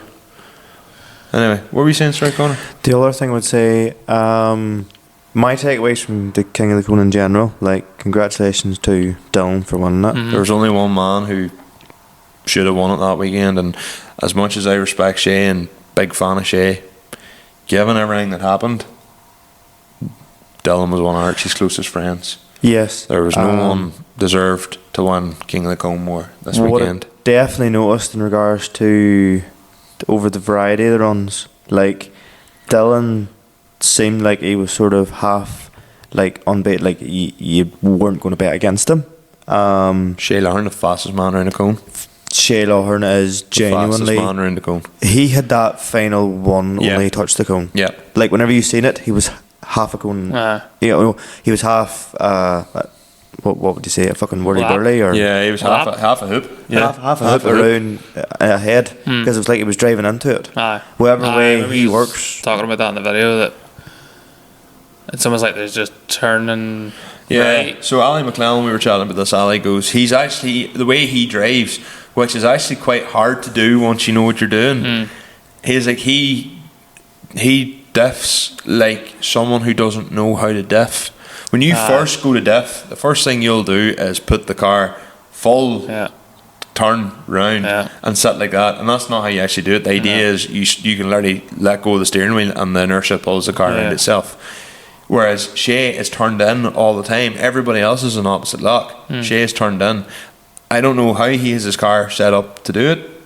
He can do it a lot quicker than anybody else, and it's fascinating to watch. There's the other thing. Every run after I think the very first of the quarterfinals was just, or the top 16, sorry, was just everybody was warming their tires. Yeah. The other thing I would take away is, it's not that it's a letdown, but the big O moment was Danny going out so quick. Yeah, I will have to admit, I was a bit like, I was expecting him to get to the last 4, even at least with Yeah. just the It driving. was quite anticlimactic because, and then like obviously Danny did what Danny does best, done his wall burnout, and this time actually got out of the car and just stood there. And I think His passenger got out and was like, "No." yeah, he was like, "Fuck this, I ain't doing this." Like, I was like, "Where do you come from?" but like he actually, so he was standing over the side, I walked up and I goes, "What?" He goes, "Don't you fucking start." But I was just like, "Geez, right, fair, okay." But like I get it. Like Danny would have been annoyed because he is a good pilot, and you can't Oh, no, take we're that not- away we're from not taking him. anything No, I away know from that, him. but he knows how good he is, It was one of those things where it was just like, it's like he is obviously that element of showman in him. Absolutely. And whenever you're like, oh, that's lost very quickly, type of thing. It was, like it was. You wanted them to see him do better, and you're like, you want all of them to do well. So it was like one of them silly things that puts you out, and you're like, One thing I will say is, and this comes back mainly to like the group chat, is there's a real sense of camaraderie of all these lads. Like, you all know, and they're all in the top 16, but they're all standing at like the exit. Like, and if they got put out, that's where they all came around to stand. And like, you seen them all cheering each other on. And there was one point where Keenan Dehan beat Conor McAleer. Yes. Keenan spent more time celebrating down the bottom hoop and screaming, beating the roof, going, yes! Because like Colin Tanney said to him, he goes, hey sir, you can go home happy now, you beat the champ. Yeah. You know, like, you just seen Keenan mess him, and then the next thing you just see Oisin Duffy turn around and go, but you go fucking back up there! He's like, get up the fuck, go! Because he was like celebrating like mad. Honestly, the way Keenan was going on, and I had done the same. The way he was going on was as if he'd won. Because knocking out Conor McAleer is a big ask. Like, that's... Lexus have definitely, whether it's the drivers have got better or whatnot, they're now as quick as a twin cam round the cone. Before, you would have said twin cam every time, just like they always seem to get that edge. Whereas now, maybe it's the fact that Conor had the edge before because he was that level 10 years ago. Yeah. Now everybody else is that level. Come up to that level. Because he has the aura of being the multiple time winner. Mm-hmm. Yeah. There was a couple of anticlimactic moments. Would have loved to have seen Richard have a proper run at it. Yeah, I didn't even realise that was Bradley. Neither did I until they come in and I seen the Bradley Motorworks sticker and I just went. All I heard was a savage limiter and I was like, where the fuck did that come from? And then eventually I was like, that makes sense. Him and JP as well. JP had a mechanical failure, unfortunately, because JP's a good driver as well. Bradley hadn't the proper working handbrake and he's no hydro or nothing. So, to be fair, and big grippy tyres in the back. I was a bit like dying to see this, and then obviously what happened. Look, it is what it is. It is what it is. But yeah, like, even like, you get to see some new talent. Jamie Sproul, for example, was in this year. I think he's actually in that group chat, but I hadn't seen him. So like, and then obviously you've got like boys like Luke Quinn, obviously, who's been in before, but then Aaron McGaughey hasn't been in years, and he was back in. And it was unfortunate for him because his diff, that was the Blue Sierra, his diff loosened. Yeah. Before we finally move on, can we talk about the memorial moment? To sit now, where I was standing at to begin with was a bad angle, but I went. I don't think any angle would have been a good angle, to be honest. It was a stroke of genius to have that sort of a memorial, considering, you know, the first time I ever seen Archie, he allegedly was diffing outside the petrol station at the start of Donegal 2022. Yes. Like, I may or may allegedly not have a video of that. I may or may also not have a video of that. Allegedly. You know, like, and then it was at that point, and then at 2021, where the Lexus painted like a twin cam was there. That's 2022. Was it 2022? 2022, yes. Where we were all pulled up. All jumped out as a wee bit, you know, a few words about a crack. But then it's weird to say that the one evening you'd actually get properly chatting to him and meet him when he was here getting a few bits and bobs, for then that to happen. Yeah. You know what happened to him? Marty equally. You know, Marty had only recently added me in Snapchat from just, you know, you maybe a mention or whatever. Marty was a year below me in school, like, and was one of very few, like, when you go to a grammar school, there's not that many ones seem to be interested in cars. True. Like, and that was the way it was for me and Marty. Like, there would be me and Mark Henry in our year, and Catherine McCluskey to an extent, and then the year below it was Marty and like Michael McHenry and Anthony McCann, and that was like the head of it, you know. And again, Marty very, very sad. Two boys that I'll tell you a story about both of them after our interview, but two lads taken before their time, and I think the way Aidan organising the flares, I think was a great idea. Yeah. And then I was honoured to be asked to be part of it, and knowing both lads, knowing what I know now, like I thought it was going to be everybody was mental, but watching back in the videos, a lot of people actually waited until other people had calmed down, whereas I was like, shit, do I have to go now and start now? People gave each other space. I would have held back in the arena for a bit longer. Hindsight's a wonderful thing, but I'd have held back in the arena for a bit longer and waited later on. Is what it is. Oh, I thought your temperature spiked way up. That's why you. But that's because I was sitting anti-lagging the fuck out of the car, and then I just kept hooping. I did try and tell you to go again, but you're right now. No, it's just Gary Kerrigan left, and I was like, do you know what? I'll go out along with him. You have more self-control than I would have. That is only a 3. Don't know. 4 I will say one thing. It's something that I think nearly should be. Obviously there used to be the minute silence for Craig Breen and for all the ones that have John Reid and all, etc. Yeah. I think it'd be a nice thing to keep going. Maybe not with flares, but the top 16 comes in. Yeah. And does a burnout. Aye. The ones that are selected, and top 16 and the Queen of the Cone ones. Everybody comes in, does a burnout as the minute of basically that. The thing is, you don't want to completely destroy your tyres before. When people would just keep going. Well, it turns to. That's because you just do the same thing he's did this year. This year was different, given the severity of what happened with the two lads. Don't know what's going to happen down the line. Hopefully, to be truthfully honest, I don't really want to have to do anything like that again, because that means we've lost someone else great. No. We're not saying it but I mean, as like a memorial thing to all the ones that have been lost. Course. In motorsport. When you think about it, how for a long time, they talked about John Reid. Marty McCaig was John Reid's best friend, and now they're doing it for Marty as well. But as another side note to anybody that's listening,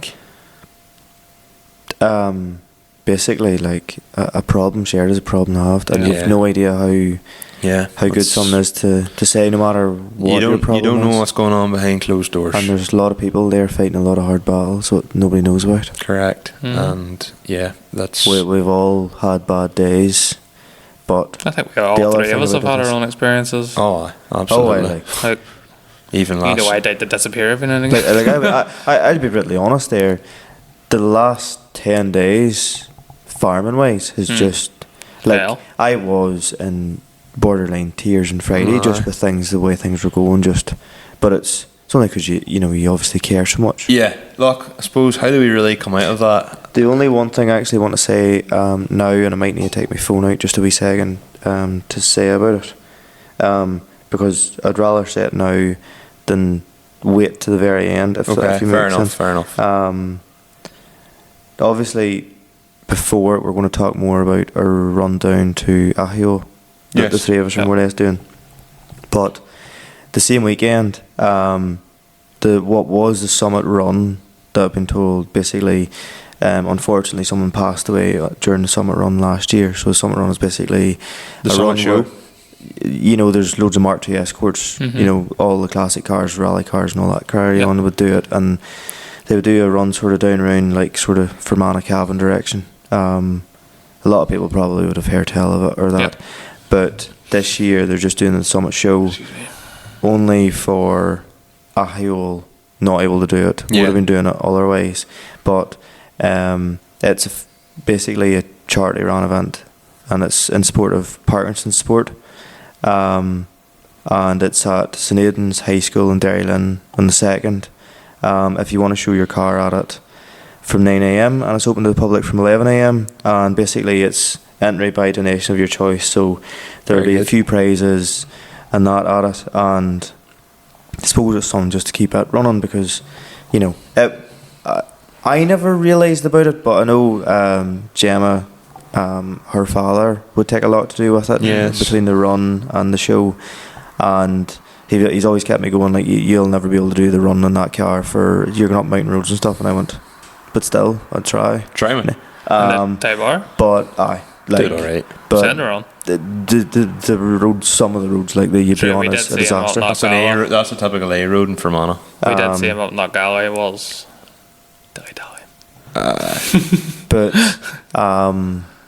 no, like if anybody's fit to make it, definitely go to the Summit show, and I'm sure it's going to be a class day out. Yep. Unfortunately, we And can't make it this We year. used to go by torturing ourselves in tractors.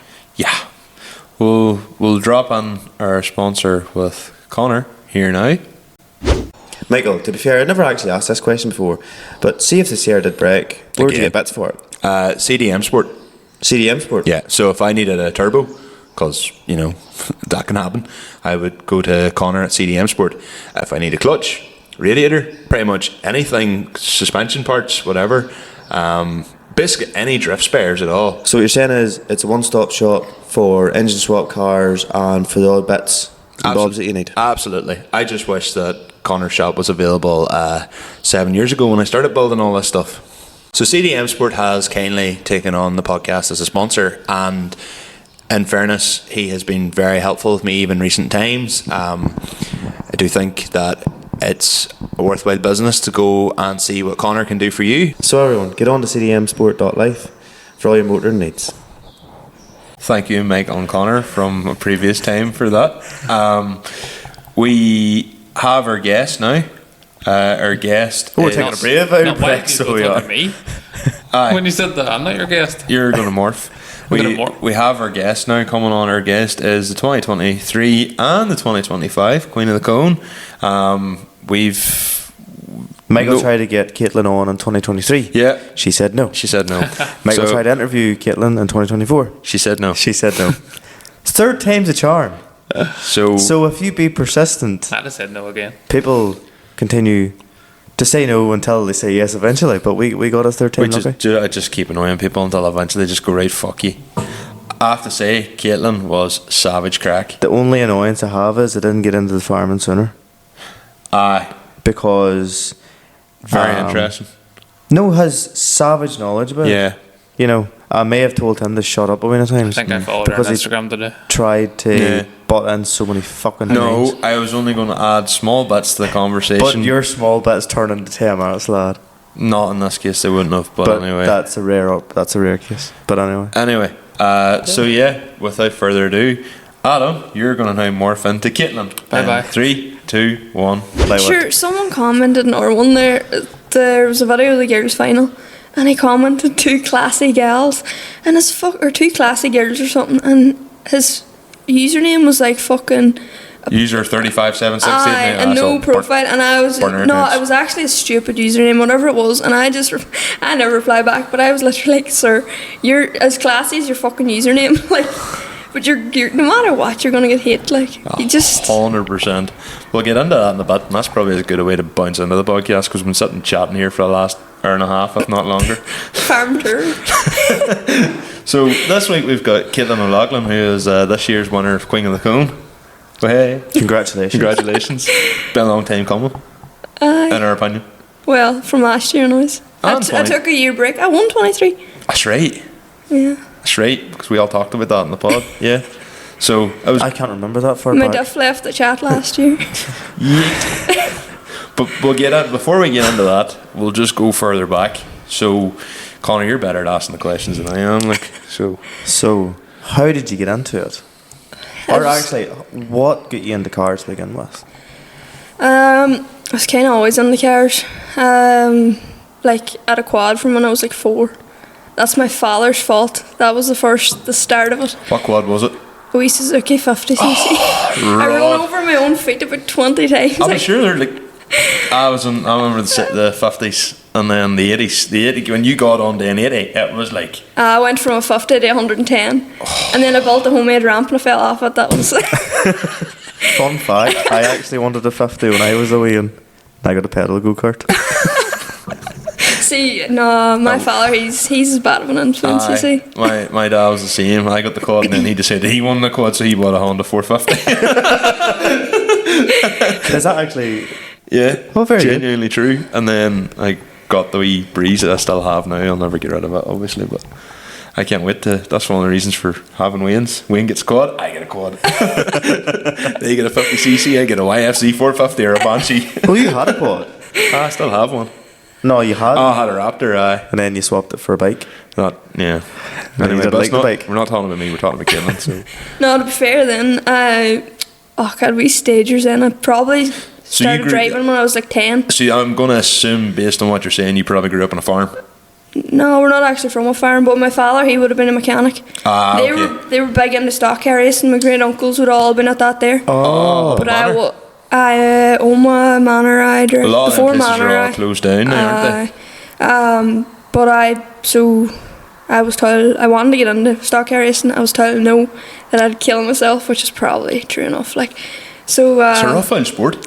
It is, but it looks good crack. I used to follow the hot rods and all for a while. Like, I only know you there, but most of the things is I had good crack. Would be like, to be fair. It's savage. Like, the ring racing's savage crack. Like when you watch like 50 stock cars, Barlin and Ballymena back in the day, like in the World Final, they're just all bang into each other. It's like that's actually quite good. I've never actually been to see it. Nuts Corner. We should do a thing with a pod some night and go to Nuts Corner or something. You coming? Aye. Oh, right, okay, we'll do You'll that. sponsor my car, sure. Can't even sponsor my own car. We Can't even afford to get the. Huh? We Yaris will do. Aye, alright, fair enough, because they're indestructible. We're not even making enough to make fucking Red Bull or buy Red Bull. So sorry, the budget would be grand, then my Sarah will throw our leg out of bed or something today. So. Or another coil pack. Well, I wouldn't mind then. So the first car I got was like a wee Peugeot 106. Rod. Yeah, she never gave me any bother. Petrol or diesel? Petrol. 1.1? Yeah. Yeah. And I used to tie her to a trailer with a ratchet strap and do a front wheel burnout. And then one day then, like, Daddy, he was like, what the fuck's this you're doing? So he started videoing. She went up in flames. I got out of the car and like, I thought this was great, so I started taking a Snapchat at the time. I was only fucking 12 or 13, like Snapchat was only started. And he run in, thankfully, with a fire extinguisher. And he was like, fuck you know, he's like, I send that, yeah. So I was like, alright, parked her up, whatever, left her the day. I went and started her the next day, not a bit of bother there. Like, no damage at all. The heater box went on fire, so took it off. Where she went. They're indestructible. Oh, we've a mate there. I remember one day they sent me a message. They're like, oh, It's just the fact that how long did you have the car before you're like, I need to do a burnout? Well, probably like a year or two. Oh, fair Because I used to just like, there's a farmyard above us, so I used to like, there's a steep hill up under it. So we used to go to the back of the farmyard and ramp her off it, but then I lost control and went through the farmer's fence. that'll do it. So, But they take a slap because I was saying, like, two mates there literally one day sent a message into the group chat saying, we've just been in a crash. And I was like, oh my god. And I started trying to ring them in a fit of panic. And I was like, what happened? They're like, oh no, we crashed the 106, but it's fine. that is the thing. They're whining us in the group. And then they ended up putting her in a telegraph pole or a concrete bollard or something like that. And the only reason it didn't start again is because while it was driving, they played a game of Russian roulette with the fuses. Is that not the one they put paint thinners into as well? Aye, they ran her in paint thinners. She probably would have went better, to be fair. Oh, them pugs are indestructible. And the only reason she didn't start is because they took out that many fuses and did that many things and started cutting wires for the crack while it was still driving. They didn't know which one was what, and they were like, ah, shit, we probably need to scrap this now. No, well, I started then going and watching diffing. So then I Yeah. bought my first Lexus when I was 16. What age are you now? 23. Shouldn't ask girls their age. 23, I haven't too many wrinkles yet, so it's alright. Till you're about 30, that's where you draw the line. And Hey, can't ask the age then. We're fucked then. you're 31 in a week. It's the 7th. 9 days. Ah, 9 you're days. 16th, that's what it is. Jeez, that must be depressing. It is. Slightly. Once you hit 26, it's depressing. What's It's a more downhill depressing spiral. is every time you wash the hair, Mower leaves the chat. Or else it goes grey. No, you're going grey. I'm just I going am fucking proper. bald. I'd rather be like you. I'd rather be going grey. To be honest. I'm ginger. I wish I was grey 15 years ago. To be honest, I seen a photo. So I think it was LZ World Tour. Whenever they had LZ Festival, but the first year World Tour whenever 23. Reese came. By fuck you, had some head of hair then. That's just. I got engaged. There we go. That's what's done it. That money leaves the chat and the hair. Like, that's bad. Like, anyway, Just so my missus isn't listening, that's a nice We one can to become cut that. an ex. Yeah, this is how Bold as these fuck. podcasts last 3 hours. This is about Caitlin. I right now. I was wondering, like, Gary, he was like to me last night, you better look at a few questions. I went on to look. Oh, It was 3 hours long. We I was went. like, here, no. I watched 10 minutes. It was you chatting about going to a wedding, and then I was like, here, it'll be fine. Well, to be fair, what we do is we have like the guest section, so you'll not be the full 3 hours. You'll be glad to know, unless you want to be here. In which I'll case not we be can. chatting 3. I'm telling you, I was like to you, what am I going to chat about? I have a Lexus. I have no money. But you're farming. What to see? You've literally, Part-time. so literally you've. But sure, fuck, we can talk. Like we'll probably go off on about 30,000 tangents, and you'll be sitting there just going, Jesus You're Christ. still wasting time. You know, it's all Sorry, good. go on ahead. Case in point. Anyway, you were asking the questions. Was it? Aye. So yes, you got the 106. Aye. She went on fire. She Bought started the, again. Bought the Lexus. Bought the Lexus. Bought the Aye. Lexus. So 16, first Lexus. 16 now. What colour was she? She was that grey. That's the car. I still have that car. That's my An track car actual now. drift car, or an actual track car? Road then? car. She was a road car at the time. Oh. She was 800 quid, and everyone was like to me, like she was meant. I have that car destroyed. Everyone was like to me, So that's 2018 you bought that in then? That's when they just before they went up. yeah. Fun fact, 2017, done a summer in England. I was going to buy a Type R then. He's but only then- told this story like 7 times in the podcast. Fuck up, you know. Fair. So anyway, there was one 80,000 mile, got me full good. history, sport, had everything you'd want on it, and it was £850. The temptation to buy it was there. And why did you Then not buy it? I rung Spoiler Centre in Donegal. How much for a full V1 kit? £750. I went, what? Then I was like, by the time you buy the car, you kit it, you spray it, you put wheels on it, coilovers, there's £4,000. Aye, wouldn't be far off it. And then he was like, it's not worth that. Never be worth that. No. That's what everyone says. She looked at the amount of Lexus were ruined. Mm-hmm. Hindsight is a wonderful thing. Sure, that's why they're all going up in price. Like, Aye. Like that yacht of mine's got a fucking, I'd say 2 or 3 quarters. Like anytime I wreck her, like there's one day at Manor and I put a full hole in the quarter because I ended up on top of the barrier. that'll happen, huh? Aye, that was grand, got down. She didn't, there was not a ball in her, so I kept her at it. I didn't even pull in, like, because I was just like, fuck it. That was grand. So the old boy, he cut out the full quarter and welded another one in, and I've done it twice since. Like, not obviously on the barrier, but just with different ones, like door pushing, whatever. Welded boots in there, welded. The best way, I think, to learn in general is to have, and some I had, and then get rid of it. I had a track Lexus as well. Well, Aye. I bought it for £600. It was destined for the track, and then sold it. And it's only Lexus, one of like 4 Lexuses I know that's ever overheated. But anyway, yeah. But like, I think looking back on it, there's times I wish I'd kept that car, but I didn't have a trailer or anything back then. Like, Aye. and like, Nuts Corner is, yes, not that far, but it's all main roads, not the type, and like you have to go You through can't chance Antrim. it. You couldn't really just take her through Antrim like a hook. I know there's You'd boys be listening to this asking for a going, dry fist. like I know there's other ones listening going, fuck, it'd be grand, but no, like this thing was Unless Turn you're around. going to racing. Aye. And I don't think you have it in you.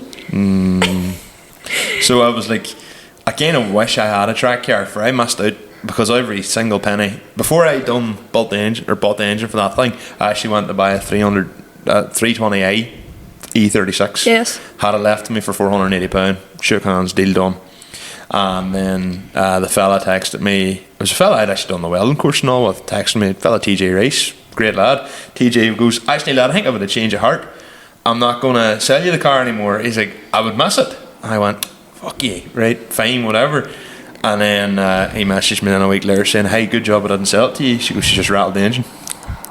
Oh, So I went, right, well, I was either buy a drift track car or buy an engine for the Sierra. And I done that, and probably should have just went and bought another track car. aye, they are good fun. Like, it's hard to beat just. I Not know giving it a is. fuck. It takes some money, like. Oh, aye. But like, I don't even be going too far. But like, if I was even going to Bishop's Court, like, it's a dear day out. Like 400 quid. That's if nothing goes wrong. Oh, well, it's £480, £500, and that's you driving there. But like, it's just a while. It's just a day's crack. Like, there's nothing like it. You probably, for you to drive the Bishop's Court, probably isn't a kick in the arse off me driving the Modelo. No, well, 2 hours. 2.5 hours would get me to Mandela. But like I've drove down to Carberry and Kildare. That's a trek. Drove down and back up on the one day. Me, my father, and Gary. Last summer. I've only been down there twice, but That is a and trek. like the track isn't that even that big or that good. Like, but it's just because there's no slabs and all the other girls were going down that day, so I just went down. There's like, a bit of a community, and Carberry is good enough for the people in the Midlands. So they've nothing else like exactly. rushes. Literally, and sheep. Sheep. Back of the bog. You know, like that's all they've got. They need to have something like and a big prison. Like that's all they have in the Midlands. Like, but sure, even up here, there's nowhere like. we've got city waste in Derry. Oh, I know, but like And compared to what we did have, like the likes of Eglinton, Ferries, everywhere else. Eglinton was Savage. We talk about that. I'd say Eglinton. If you did like limit slip differences, bingo.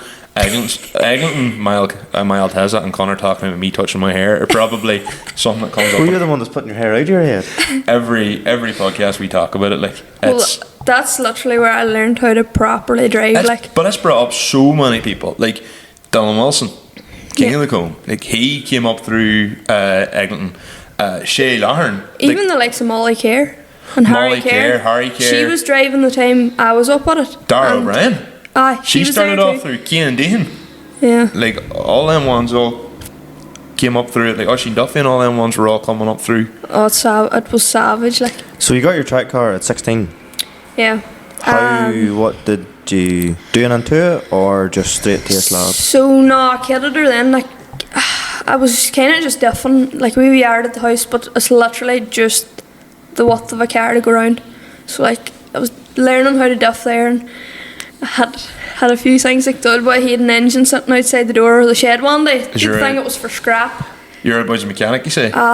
He was standing watching me. I bounced it clean. I couldn't even say it was me. He was standing watching me. Bounced it clean across the street.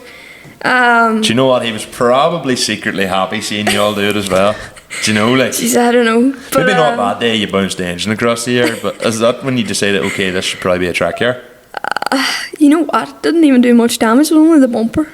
But I just started going to like yards then, and then I think I was 17 or 18. And then I went to Carton Centre. That was the first place I ever went. Letterkenny, Carton Centre. Aye. That's a wild spot. Oh, At rally weekend or just a random? No, they used to have it in September, Yep. May, and then rally weekend. Yeah, and that's right. never went near to rally weekend, I don't think. We But- give it the nickname the Rash Centre at the rally weekend. Sorry? We give it the nickname the Rash Centre. Oh, it's fucking rash, aye. But I was probably one of the rash pilots at the time. Like they had a wee learning area when I started. They so do, they had yeah. a wee place like Up the top. Aye. Yeah. So that was grand. Then I went there a couple of times, and then it must have been Ferries started. Ferries was 2021 when I first heard of Ferries. 22, I think. Not 21, 21? because there was a year the rally wasn't officially on. And But we all, everybody just went to we Letterkenny all then. came to Letterkenny anyway on the Saturday, and hey, that was probably one of the best cracks of them all. Like, It was. That was That's sharp. that's where all the gears kind of started. But do you know them Meehan brothers? They're from Convoy. Brandon Meehan, is it? I have no idea. where? Anyways, they're from Convoy direction. Nah, not a part of the world I would know. Well, anyways, they were up at the time, and he was the first boy ever started door pushing me. Right? So from that that was how I learned how to keep a good line. Aye. And it put pressure on me, and that there was the day like I was like fuck, I was hooked. That was it then. The adrenaline. Oh, it was savage, but like you get the wee nudge too, like, and I love was that. like I was always feared, like going to like Carton Centre, like I was always feared to hit her. See, after that there day, I was like I don't give a fuck, and You if- nearly need to be like that, though. if you think you're gonna hit her, or if you're scared, you always fuck up. Yeah. Whereas if you're like I don't care, like but a crack, you never hit her hardly. The best driving I think we ever done at Eglinton was probably the days that I spun out the most. But like you'd have been going along and someone beside you, and the next thing, even though none of us were ever good enough, you'd be sitting tapping the door and going on and having the crack, and then you come into a corner. But I think you were being more ballsy.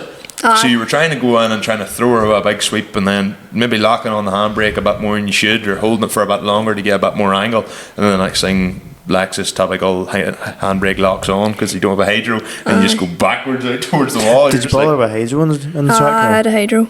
Hydro's the only way to go. Hydro, aye. Is even the only way to go, I think, for diffing now. I went one day and me and Gary nearly had a domestic. Like, he was roaring at me, and I put him out. I literally drove out. I was like, get the fuck out.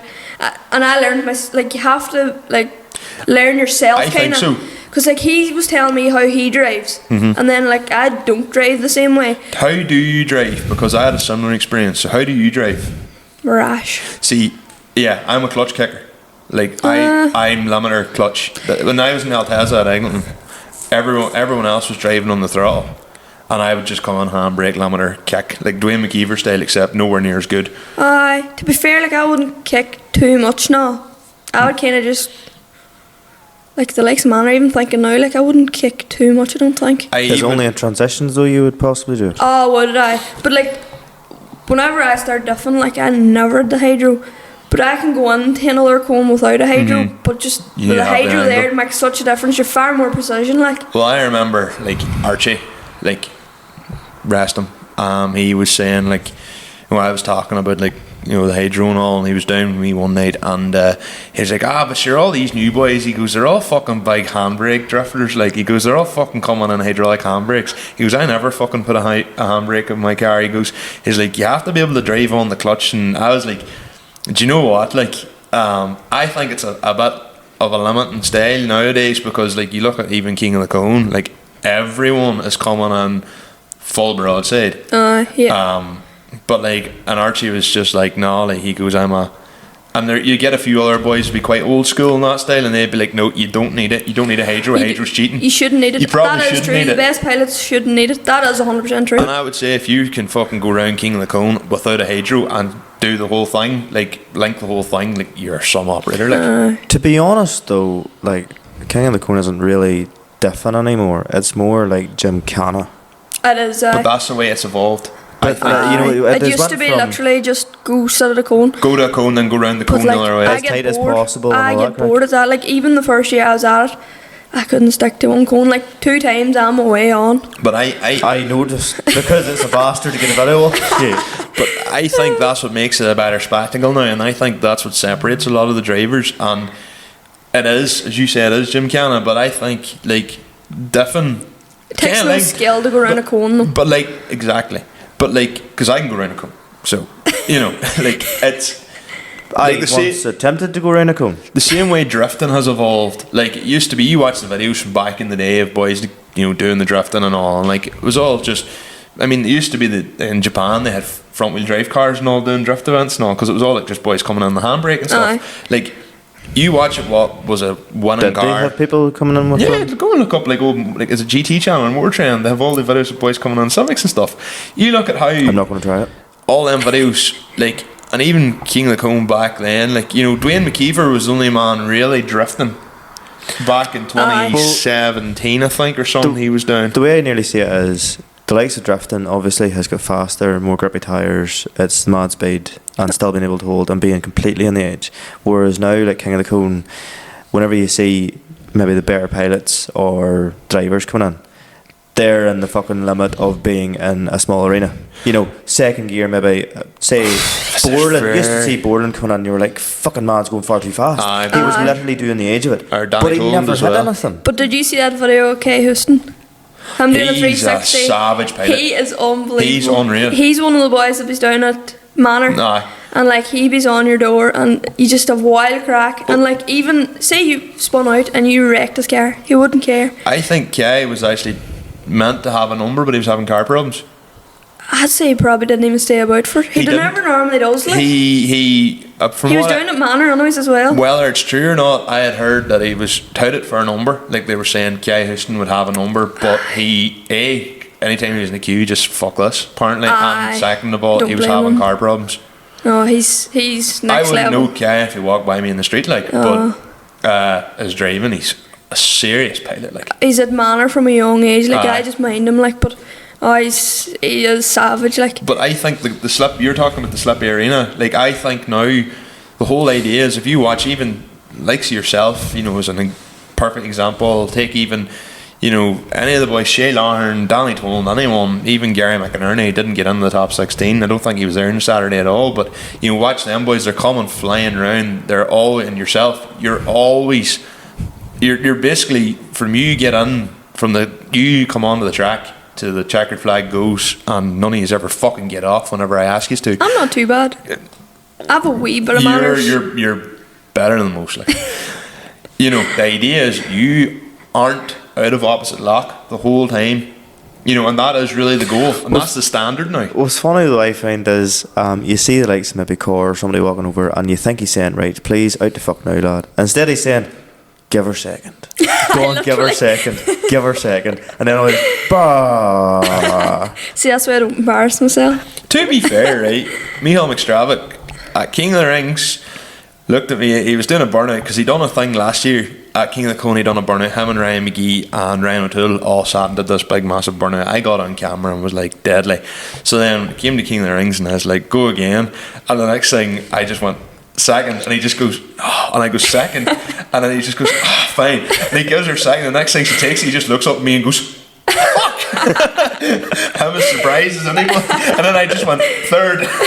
And then I was Clutch delete. And then you just hear and I was like, sounds like someone's pressed the snooze button.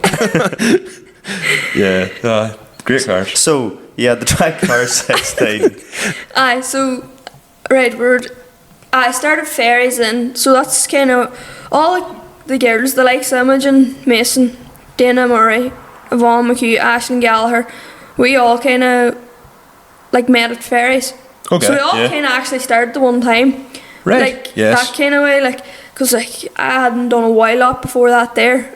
Would you all be very friendly then? Done We more would than either of us, by the sounds of it, but But like, whenever I started going watching events before I even got the car, like it was the likes of Yvonne McHugh and Aisling Gallagher I was watching, Nadine Leone, Nikki Hayes, like they were the girls that I was watching, being like, this is fucking class, like I want to do that, like, and then turn around then a few years later and end up driving with them. Yeah. And like, to be fair, me and Yvonne would be quite friendly, so would Aisling Gallagher, but she's over in Australia at the minute. Cheers. So she's kind of retired, and then Yvonne didn't do King of the Cone the year. no, I was surprised at that actually. I thought she would. She I said thought- that to me ages ago, a few months ago, and I was like, here, the week of it, she'll get the car out. But no, but she come and watched the top 16 because she come over to me and she's like, oh, have you, or like he's going on now or whatever, and she's like, how you feeling? I was like, I feel like I'm gonna get sick. Like the crowd can was What mental. is the feeling for yourself? You going feel into- like you're gonna vomit, I and I can wouldn't imagine mind. She didn't even make it any better. She was like, oh, that's me every year. She's like, I know the feeling. Wasn't even like, oh, I'm fine. Did you prefer this year compared to last year, where you got in and you got to do, as Michael would call it, I mean, a whirly birdies? Well, I was, see,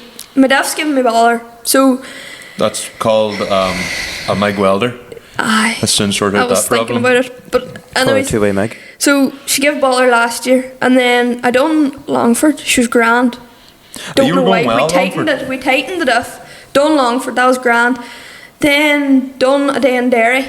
City waste? City waste. I was driving home from work one day. There's a wild fucking rattle off her. So anyways, I got her up on the lift, got Gary to take the diff out, and he opened it, and the gears were all absolutely munched in her. So bought another diff. He built it, the gears into it. He was like, I've never done this before. I don't know if it's gonna work. She was that tight. It was like a two-way diff. So I didn't know if I was gonna actually last the weekend. So I had a welded diff sitting ready to go in the car. So she was For grand. track purposes only. I was gonna get trailered home, obviously. Officer. Allegedly. Allegedly. But what I call it, so I wasn't sure how you should go in the dry, so that's why whenever we went in, I was like, I need to test this car, because if I go up to the first go in the diff bus, I'll be shamed. So I was like, oh, she's actually going grand. And then Gary was like to me after, he's like, because once I won, I was like, oh fuck it, like I was hooping away, and he was like, you weren't even thinking about that diff, the diff left, like if I had to get pushed out of that arena, I didn't give a fuck at that you weren't stage, caring, like. I was like, it's fine, like put the welded on her to get home, but like If anything, allegedly, if anything, it would have been like, if you'd have blown the diff, everybody would have been like, well, hey! I like, would have been raging. I wouldn't mind the price of them. And then you buy one then, and they mightn't be any good. they went from £150 to £750 overnight. Like, I know. I remember literally watching it. It was your man.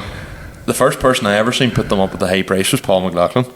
The Glengad IS200, I think it's yeah. him. And he put it up, and I just went, I'm pretty sure there was one of them for sale for £150 last week, and then he done it. And so everyone then done it. everybody else started doing it. And then, to be fair, same as Archie with the Sierras, everybody else was looking £150. Archie, £450, and I was like, you bastard. Was Archie not the original one? Like, somebody put up the price for the Sierra, and he put, say, his up for sale at the time, and it was like Sierras were worth $7 or $8 grand. Sierras were worth $2,000, and some man said, "Oh, what's it out there that's good?" And Archie had, I think, MNK wasn't even kitted.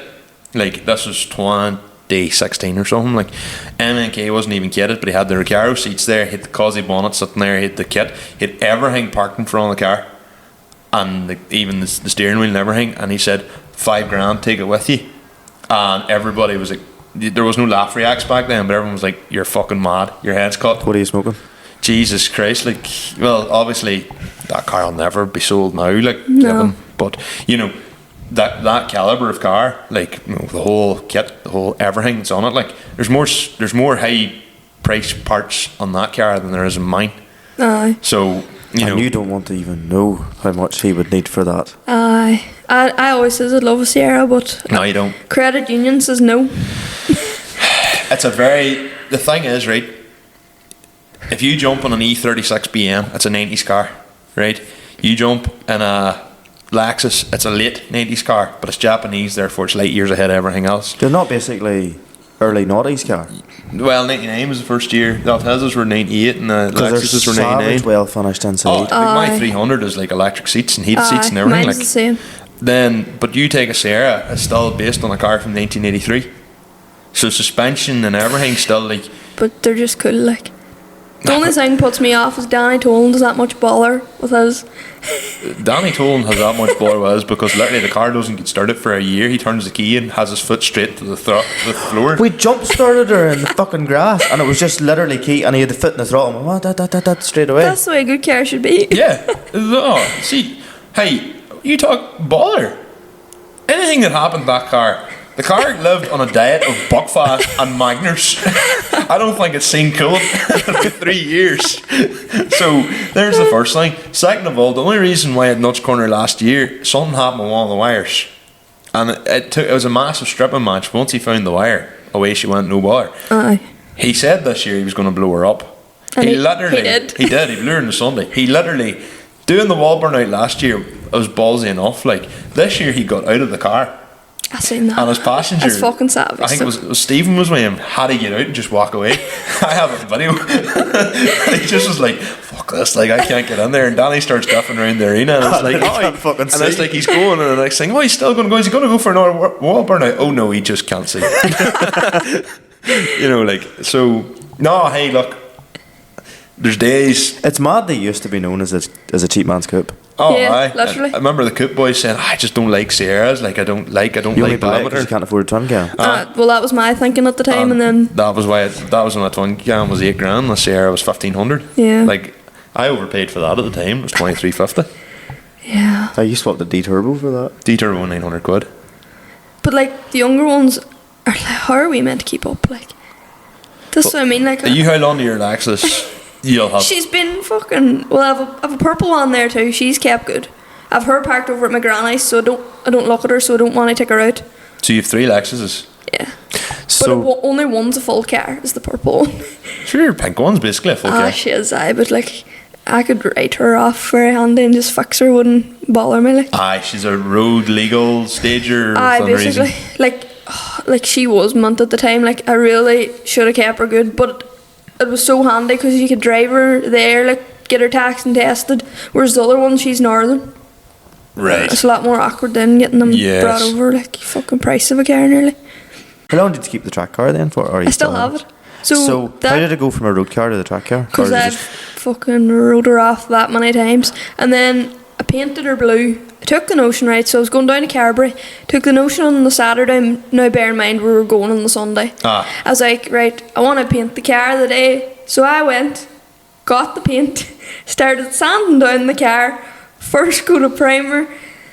Around 12 or 1 o'clock, then I got the paint on that night. 3 o'clock I come out and I wet sanded her too actually at the primer. But I come out at 3, put on the lacquer. Then we left at 6. The car had been still been wet. She got dragged going down the road. She was a fucking 3.5 hour drive. And I wouldn't even mind, there was no runs on her. No runs. Ah, but and it was bunks. 2-pack paint. 2 packs, only way to go. But bugs and fucking tar. Well, no, we have a proper wee paint shed at the house. No, but I know that. Oh, but it wasn't even too bad. Like wee bits of dirt or whatever. But did you not paint the bumper in your own car before the rally this year? I did. So I'm driving that car daily. So she was so badly stone chipped, and it was fucking pissing me off. Like she was so like I wonder why. she was like Why 50% be white, so like, and I was like, yeah, right. I'm painting this bonnet or bumper.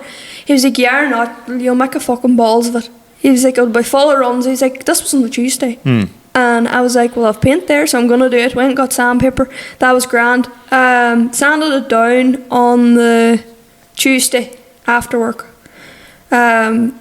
So got it primed and wet sanded. Then I forgot that I had training down in Galway on the Wednesday. So that was Wednesday, wrote off. Yeah. Thursday was working. Then Thursday evening I painted it and lacquered it. So Fair play. But like there was no runs in it, but it was just wee bits of dirt. Like it was just in a shed. Like they're rewinding motors and doing mechanical work in it. So like there's wee bits of dirt in it. If I had time, I would have wet sanded it and buffed it. But I was like, fuck it, it's going to be covered in dirt anyways. But I took the roughness off her. I'm planning on painting my car because the wrap has to come off. And like, You're planning on painting it? yeah. You? Yeah. You can do You're it. painting it yourself? Well, Stevie, the help, Stevie. I've had it offered to me that as long as I can use a shade. If you just go easy at it, like, But I have no patience. Oh! This is my problem. well, I'm riddled in ADHD and I still managed it. So, No, Fair enough, then. but like, no, that's a good car. You want it done right, so maybe don't do it yourself. What is it? It's fucking... See- what with paint? You sand it down, you go again. It's frustrating. See, True, and yeah. And there is an art to painting. It's not going to be painted well, but that car also gets thrown around Mondello. seeing the Friday. And you'd rather, at least if you painted Or it yourself, you can say, geez, I painted the car myself, like, instead of, send it to get painted, like, it makes a difference too. Well, See the Wednesday before the rally, he was having a go and attempting to do a burnout in the yard there. Not... Fair enough, right? But it was like, look, he didn't have any way of looking at the ECU because his laptop dies as soon as it comes off the charger. He forgot his charger. But I thought it'd be a great idea for me to bring a new laptop I have down the road, sort of holds a bit of charge, didn't know how long it would be. Sure, we'll download the program, you can set it up before you do the burnout. Everything went out of the fucking head. Then, as soon as he had done the burnout, he realised, I need your laptop. And I was like, I haven't even started the thing yet. And see that Meltdown. man. It's the weaker That rally. man. But the Whatever's problem in the air, was people I lose still, their fucking the minds. problem is I wanted to do a couple more burnouts. It was getting late, and I don't want to do anything too late here. It's neighbours. You need to be a bit respectful. So I was It's rally week, they'll get over it. Like, but it's not rally week down here. Like, so I was starting to freak out and go like, "Fuck! I need to see what this car like." Because if we're sitting, because my oil pressure sensor, like Saab engines run quite low oil pressure. Saab and K20s, believe it or not, run quite low oil pressure. Like a BMW. I don't know what a Lexus runs, but a BMW V8 runs like 8 bar oil pressure cold idle and 4 bar oil pressure hot idle. Mine runs 4 bar oil pressure cold idle and 2 bar oil pressure hot idle, if even 2 bar, which is really low. It's just the way they are. So I was sitting going, my oil pressure gauge on cold idle was reading 2 bar, which means it was reading half of what it should be, and on hot idle it's reading 0.7 of a bar. So I was sitting there going, me and him had took it out on the Tuesday night or the Monday night. We went up and I took our blast out the road and started allegedly doing a couple of junctions around here. And then we come back and looked at the oil pressure and was like, oh shit, probably shouldn't have done that. But then I have a thing in my ECU where if the oil pressure drops and I'm on so much throttle, she kills. Because that kept happening to me in Mondello because the oil was surging on her. So I had to get around that. So she never cut out on me. So I was like, right, well she must be okay. yeah. But aye. So Painting's the least of your worries. aye. Yes. Don't build a big power car. How It's many just not track worth days it. did you in your track car then? Or slab days? Haven't a clue. See, once I got hooked and I was between Ferries, Eglinton and Manor. I started Manor then, because Manor's kind of tight enough going, like, Aye. because there's so many in at the one time. There could be There'd be 12 or anywhere 13. 16, 18 I was cars gonna say times, 12 or like, if it's 13 busy. anyway, yeah. Aye. And like them boys are all driving years, and they're all door pushing flat out, like, so. Oh. I kind of went there last, but I'm probably at Manor now 3 or 4 years anyways. But I couldn't count how many days. Like, it used to be on every 2 weeks. So It I was was just pure seat time then. aye. you could have got 12 runs in the day, like, in Manor. Unreal. Did you use the track car then whenever you passed the test? On the road at all, or was it just track car then at Just that a stage? track car. Are you, Oh, you're on about the pink car. How many track days have I done the pink car? No, your first track Oh, car. I know. I couldn't tell you. And then what was your first car on the road? So I had a Polo. Oh, Which one? 13 Polo, 1.2 Oh, diesel. alright. She gave me nothing but fucking bother. Really? Swear to God. I sold her then, and I just delayed the Lexus. And then Is this the pink Lexus? I just delayed her. I literally took her to So when college did you get and her everything. then? I got her in 2020.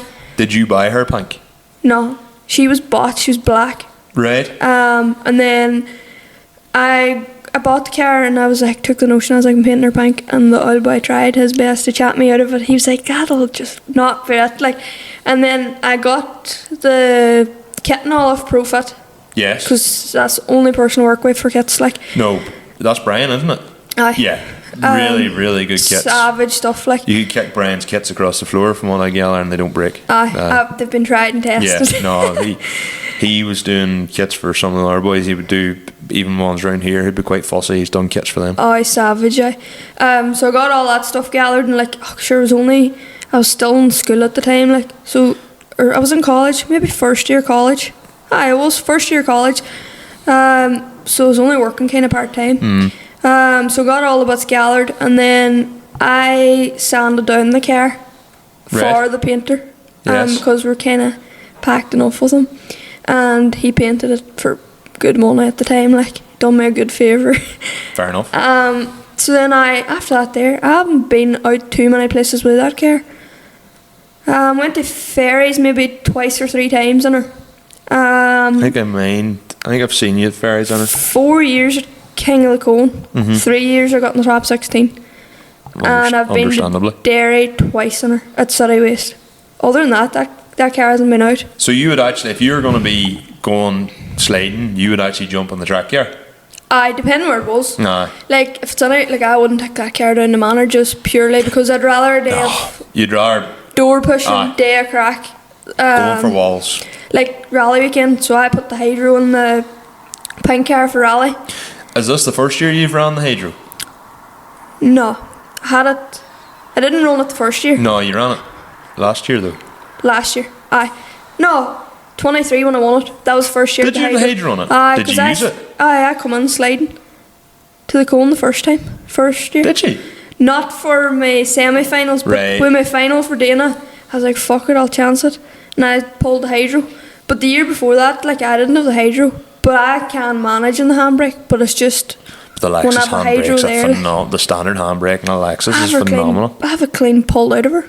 Like, them days in Derry, I done on the handbrake, and I have a clean pulled out of her. The only way, but as I say, the only way I think to do it now, to have the best crack, I think, is the hydro. Oh, it is. For the precision and the speed. Definitely. Like, you can come in and it's 2 or 3 jabs, Aye. as opposed to, the wee small lifting. What's the better car then, the track car or the other, or your pink car to drive? My pink car would be far fatter.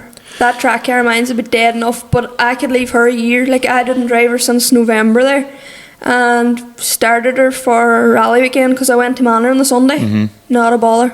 Like, she never gives me bother. You drive the pink car then in the winter time and all too? I did. I would have a Golf there now, so I might just put her off the road there now for a What while. shape of Golf? Just she's a 2012. Aye, Mark 6. Mark 6. Nothing fancy, just standard. Like, I only bought her there, so I might do a wee bit of work to her and get her kitted and stuff. So, the Lexus too dear to run. Like 120 quid a week it was costing me. Obviously now I have a company van, be a lot Yeah. less, but still, like, £40 for 100 miles in the 300. fuck that. £90 for 260 miles on a long journey No. in the 300. That's because it's still automatic. I was dealing it for a while. I put savage miles in the 300. Between I had the Bora and the 300 together for a while, and then the Bora was off the road for a while, and it was over the summer, so I drove the 300 everywhere, and the 300 was the daily until she seized one caliper, changed it, seized another caliper, and I just went, fuck this. So two of the they're wild for that. two of the vehicles parked in the shed are parked up here because of seized calipers, and I've just went, fuck this. I could literally fix both of them overnight, but just have moved the tax and insurance onto other vehicles. Yeah. So You have too much options, that's why. Do you know what? That's exactly what it is. If I didn't have as much space, I wouldn't have nearly as many cars. And I'd probably be a lot wealthier because I've so many fucking parts of everything. Like, I've a load of Lexus stuff lying, but not enough stuff to finish that car. Like, to get it fully manual converted. But I have most of the manual conversion. The only thing I don't have is a Bellhusen, which I know there's one lying. I've only been talking about going and getting it for the last 3 years. Cavalier, which had a Saab turbo engine in it, which is now in that car because the engine number 1 in that car, pointing at my Sierra, blew up on the dyno. So I pulled the Saab engine out of the Cavalier. Were you there that night? Yep. Aye. I didn't do it by a lot. I watched. Entertainment purposes. I'm there for moral support. That's me all the time. I just sit in the shed, like, and unless it's like dab the brakes, I'm just like sitting there. The amount tea, of fucking brakes. give a blade. bit. To be fair, Conor is number 1 brake and clutch blader. Conor has bled so many brakes and clutches around this place. Between you, Jack, my own car, at home, like, yeah. So, like, even there, every dub shed, there's always something happens because dub sheds when I about a week before dub shed, I go, fuck, I'd probably need to take in this Sierra. Everybody else is always like working on their cars over the winter and has all the time in the world, and I'm sitting fucking about doing God knows what. And then the next thing I'm like, I probably should look at this thing, and I'm like, brakes, shit, I don't have a pedal.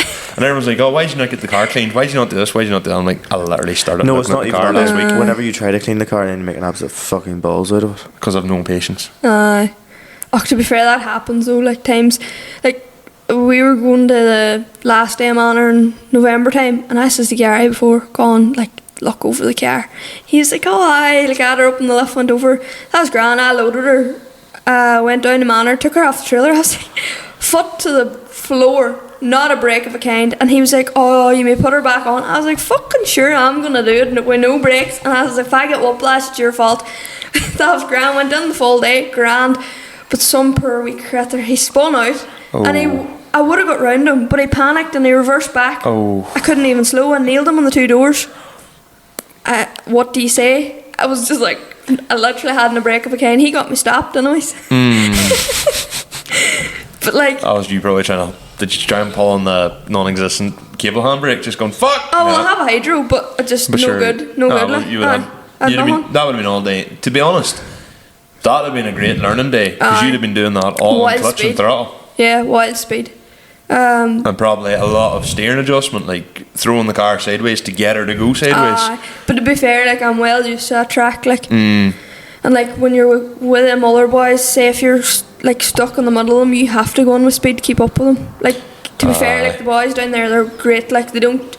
There is a crowd of ones that seem to be at the Manor, and Manor's like kind of there, Eglinton nearly, so to speak. And like, would Jason Henry be one of them? Jason Henry, Christy Breslin, the McGinley brothers. See, the only one I would know of that whole lot is Jason Henry because he was at King of the Rings. King of the Rings. He drove well that day too. He drove incredibly well, and then he fucked up coming round to the cone. Because I have a video, and I was like, because we were going through, and I seen it, and I was like, fuck, that man can steer. And then they were like, he's savage. He said to me, he goes, you know, I'm from Donegal. He goes, I've never been to King of the Cone. And I was like, you should come this year. He goes, you'd probably get a number. He goes, well, maybe. They're not fussed. Them boys don't care about a trophy or the top 16. It's not a trophy. Well, for us, I think, like, us all being northerners, King of the Cone's a very north. I know you're probably further north than we are, and despite being in the south, but King of the Cone is predominantly northern. So for us, it's a big thing. When you're in Donegal and you have Manor, you're not going to. Carton Centre, no one's fussed. You're not. That's where you grew up. You're going to go, I don't care about King of the Cone because I always want to go to the Carton Centre. I suppose, but maybe not even that there. It's more just King of the Cone. It's got a name, just as good a class name, King of the Cone, or Queen of the Cone, and then you have just the crowd. It's set up well for a massive crowd now. It is. But I remember in 2017. Sitting outside Applegreen talking to a lad in a purple, like a midnight purple coloured Altezza, and I was like, where are you heading? And he goes, we're going to go for a slide. I think the NCT Centre or something may have still been a thing back then. That was before I was driving. There was actually a lot more slabs. Of places. And he says, I was like, I'm thinking of going up to King of the Cone. And he goes to me, King of the Cone? He goes, fuck, there'd be a lot of rough yucks up around there. And I would nearly say it's the other way about now. Oh, definitely. Like, you know, you nearly wouldn't. You wouldn't want to be going into King of the Cone now if it wasn't your first time. You'd need to know what you're sort of half at. But the difference is they're wet in King of the Cone now. The first year I done King of the Cone, it was bone dry. And and the amount of yaks that were roadified.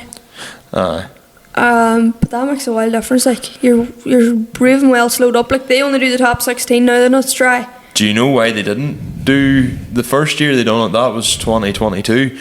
They did have it wet, and it became Couldn't keep it. It was a complete skating rink. I remember watching Luke Quinn literally just bouncing off the limiter, spinning, trying to go around a cone. The car wouldn't even move forward. It was like driving on ice. It was like perfect of concrete. They only put the concrete down that year, wasn't it? Yeah, The new bit of concrete. They put they did the new big track, and then they were like, oh yeah, we're going to wet it. They wet it, and it literally nobody could go anywhere, and it was nearly kind of a bit So then they come back and they kind of they cut it up to means if you're on the wet it would be slippy enough, but it's not ridiculous. Yeah. So what about even like plans for the future? I know you're still sort of at college and whatnot, so I haven't money to go any further. Like it's grand. Like I says way back. Like I'd love to have got a BM and got on to not even the likes of just Bishop's Court and stuff. I'd take a Lexus over a BM. See if you had the chance to go on the drifting. Oh, I would. If I had unlimited money, Any of us would. Like that's the first thing I would do. But do you find even now, like diffing, obviously King of the Cone, that has become more gymkhana. So it's obviously linking the whole track, using your hydro, all that crack. Do you nearly find that is probably now like a stepping stone, that it's now about throwing a lot of pound to have a drift car? You'd 100% do no bother at Mondello. You'd be fine. Well, to be fair, because of Eglinton, because of Bishop's Court, like I am used to going on with a wee bit of speed. Even Manor, like you're going on with a bit of speed. But like I wouldn't just say King of the Cone's just the same. Like you're well slowed up. Like it's a different style of driving. It is, right. It's more precision. It's a completely different style of driving. But I like there's a lot of ones that does drifting couldn't do King of the Cone, and there's a lot of ones that does King of the Cone that couldn't slide in there, go drifting. I think a lot of people are very, very good in first gear and very, very good at manipulating the car in first gear to probably drive slower. As weird as that sounds, because obviously first gear you run out of speed quite quickly. But if you can manipulate the car by constantly kicking and it's going sideways and flowing with the car, there's a lot to be said for that. And there's a skill in that people, like, as you say, there's people who could be great drifters. You put them in the King of the Cone and they'll probably... Well, majority would manage, but we're the other way about. I feel like it would be harder to... Like, the speed aspect of it. Like, even Bishop's Court, like, the first day I was up, like, going into the corner, like, as hard as you were to be able to get the car to go around, because if you don't have the speed in a Lexus to start with, speed's your friend. It's completely counterintuitive. Once you get over that, it's 100%. That's what happened to me. Like I was told, like I was spending like my time in second gear, and everyone was like, "Go third," and I was like, "Fuck, I don't know." And they were like, "You're straightening in second. If you're coming into a corner and you're hitting the limiter and you're straightening, you're going, you're in too low a gear." Yeah. They're like, "Go third." Of course, I tried it to start and went, "Nah, fuck, can't do it." Went back to second. They were like, "Go third."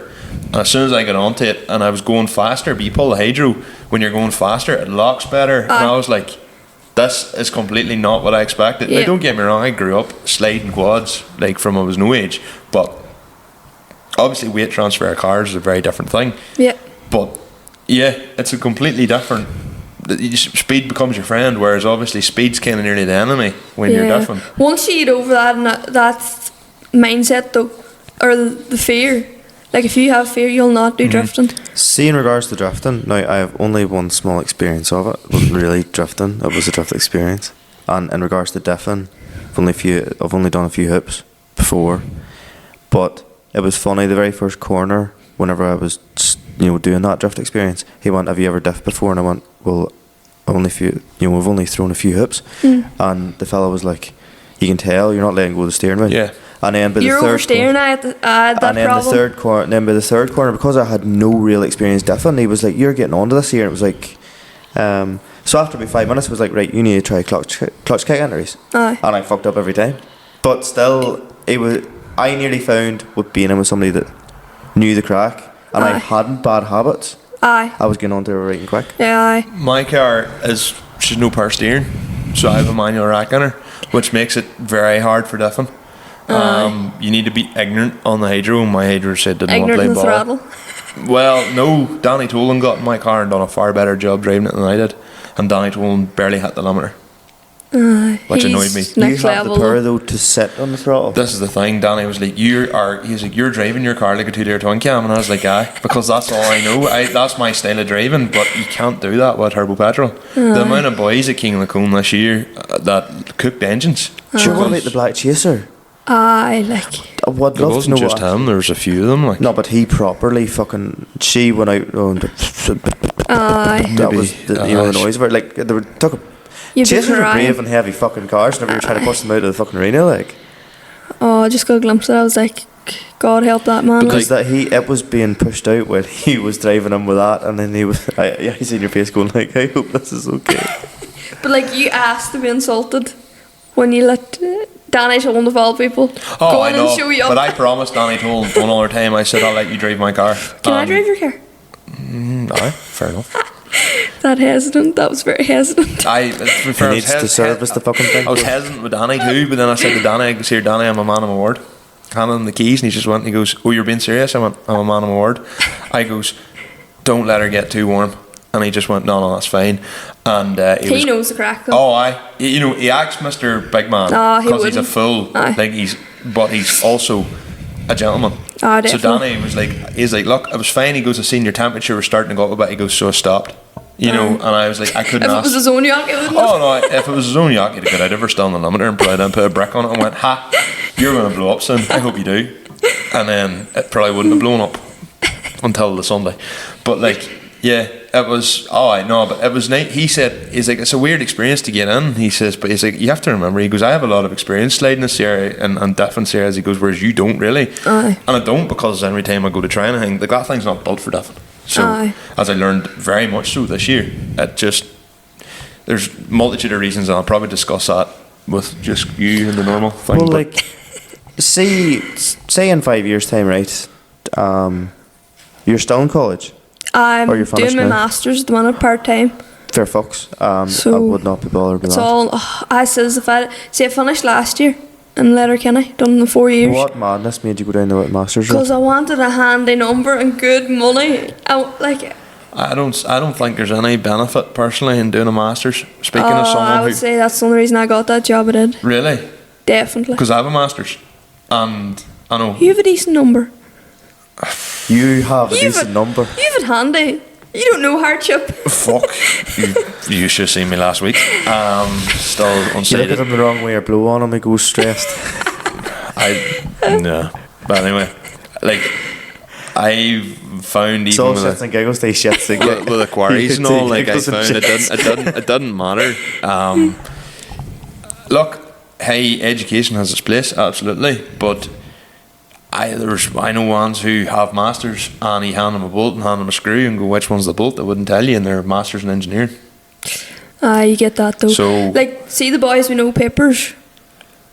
90% of the time they know far more. Oh, 100%. Like, I know that myself, but like, you know, in terms of agriculture, like, it is hard to get a job, especially for young ones at the minute. I know in the south, like, geez, I done some interviews. Probably one of them things really get a job if someone dies.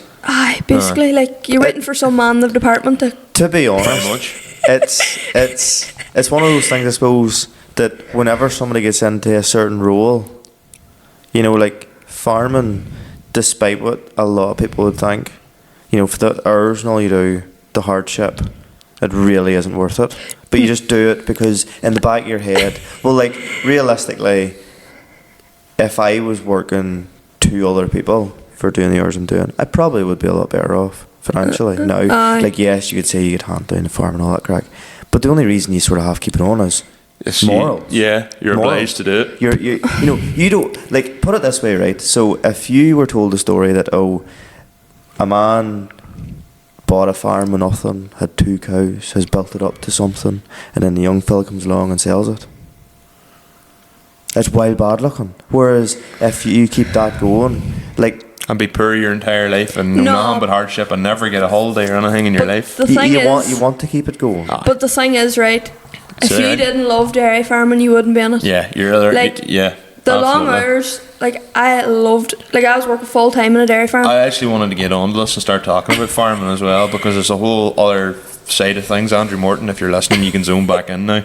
As a whole other side of things, like only found out about you in recent times from TikToks, is the farming. Some I want to discuss as well. But TikToks, but to be fair, I'm not from a farming background, but I done my degree in ag. Why? Well, I was working on dairy farms since I was 16. Like, I always had an interest in farming. That was going to be my next question. Why did you go for a dairy farm as opposed to mechanicking or... That's a different type of hardship. Oh, it absolutely is. But like mechanicking or, you know, anything else, or just even working on a bar or something, you know, like... To be fair, I only started milking to see how I liked it, because I always just had an interest in farming. And I just loved it. Like, started doing then weekends and like in the summertime, weeks off or whatever. So then in your second year in college, then you get a placement. Yes. So I done a placement in a dairy farm, and then you have to do an enterprise placement. What do you mean by Whereabouts was the that? dairy farm at? Killigordon. Where's that? Balbuffet. All right. Would it That's be the only more? place you know, Balbuffet. Jeez, you've done some distance there. You travelled some miles. He ended up in Waterford. So, fucking flying on the bay there. There's midges everywhere. Swear to God, Getting they in are their doing life me here. head in, and I'm getting out alive. But like, we're classical northern intensive dairy farm, and then I went down to Waterford and their classical spring calving not intensive dairy farm, and so all grass based. Completely different life. It's like Aye. you more or less, because I came after calving time and it was all about day in. You literally were 6:30 in the morning and you had to be finished at 6. Aye. So like they had all their calving done. There was nothing like that to worry about. Yes, you pulled cows every morning for the A man, but whenever at the start of it we were still working to about 7 or so, first maybe week or so, and I can mind the wife said to me, and the other fella that was giving a hand too, yous need to finish at 6. We cannot afford to continue to pay yous the rest of the summer that extra hour. Like, it doesn't make financial sense for us. And I was like, so what fucking time would you need to be bringing the cows in at? You bring the cows in, suit you, to be finished for 6. And I went, you what? So like, it got to be that by the time you had the cows milked, calves fed in the morning, it was 10 tea time. Yeah. And they're like, you finished for your break. So you went in for your break, then you came out. You had roughly, then you had about 40 to 50 minutes for lunch. So you got an hour and a half's work done, fiddling Aye. about doing something, and then you went for lunch. And then after lunch, you brought the cows in at 2:30 to start milking again. Aye. Sure, you've nothing really else done. Like, then you have the problem, then there's other jobs that need done that are neglected, like. Contractor for everything. Yeah, that's the way they all worked out, which I think's mental. He did not own a tractor in a yard of 360 acres. Oh, I'm so lucky. See the He farm just I was owned on? the quad. But like, do you know the way you go to the shows and that? And personally, I'd see the big Bredal fertilizer spreaders or sowers, Aye. and you'd be like, who the fuck would ever need that? Contractor come in with 5 ton of urea and just spread the whole farm in one go and left. Aye. Oh, it's not really done like that up us, to be fair. Like, But the we're all smaller intensive. boys are, but You would have the same style of going as us, I think, in Donegal. Users. It's Users. decent kit, diet feeder in but the like, winter you don't time get and that. much experience when you're doing that. It's more the fact of whenever you were, I was down with them, they were saying like, we have a life as well as farming. So they finish at 6 and they've nothing to worry about in the summertime after 6 to the following morning. Aye, true. I'm sure did they not, the way they done their It's calving all- is they stopped in November and didn't milk for 2 months. Oh, they dry off in December and January, and then they That's what it is. So get they got- farm labour in for the next, say, 10 weeks or so. They try and have everything down to 10 weeks, and if anything doesn't, cull cows. And then if you need heifers, you buy them in. So they were taking full Christmas off, like. Which, whenever he was telling me that, I was like, The silage they Aye. make would be shite, but you're only feeding dry cattle, so it doesn't need to be good. I mean, like, the fields I was seeing that were mowed for silage would be give to sheep or Dry cattle. stock, aye. Basically, it was something to fill their gut. That was it. the cattle's only in 2-3 months of the year, like. They get out sort of February to November, or try to, and then if it's a Aye. wet year, like, I would be the same by February to November, late November, even if they could get away with it. Jesus, we're pulling on here, but then it's clay ground here. We're pulling on start of you- October. I bet, like, if you went and say you were to start and properly drain your ground and sow it out, you could probably be out earlier too. When would you be out? Suppose Paddy's Day, March, or Fuck nah, start of May. We're the start of April. Start of May, middle April, really, to be honest, before I'd be putting cattle out, It all depends on your ground, like. To be fair, the ground up was very good. Like all them dairy boys, like the best of ground. But sure, Donegal has great ground. Like I know a fella, well, okay, he's Killybegs. There, it's pure sandy ground. The cattle don't come on. The cattle are out all year round. Because he's on the sea, so they're not getting a real bad frost. There's salty air, so they're not getting a real bad frost. Yeah. You know, but yes, they get rain, but I mean they're well used to that, so they're out all year round.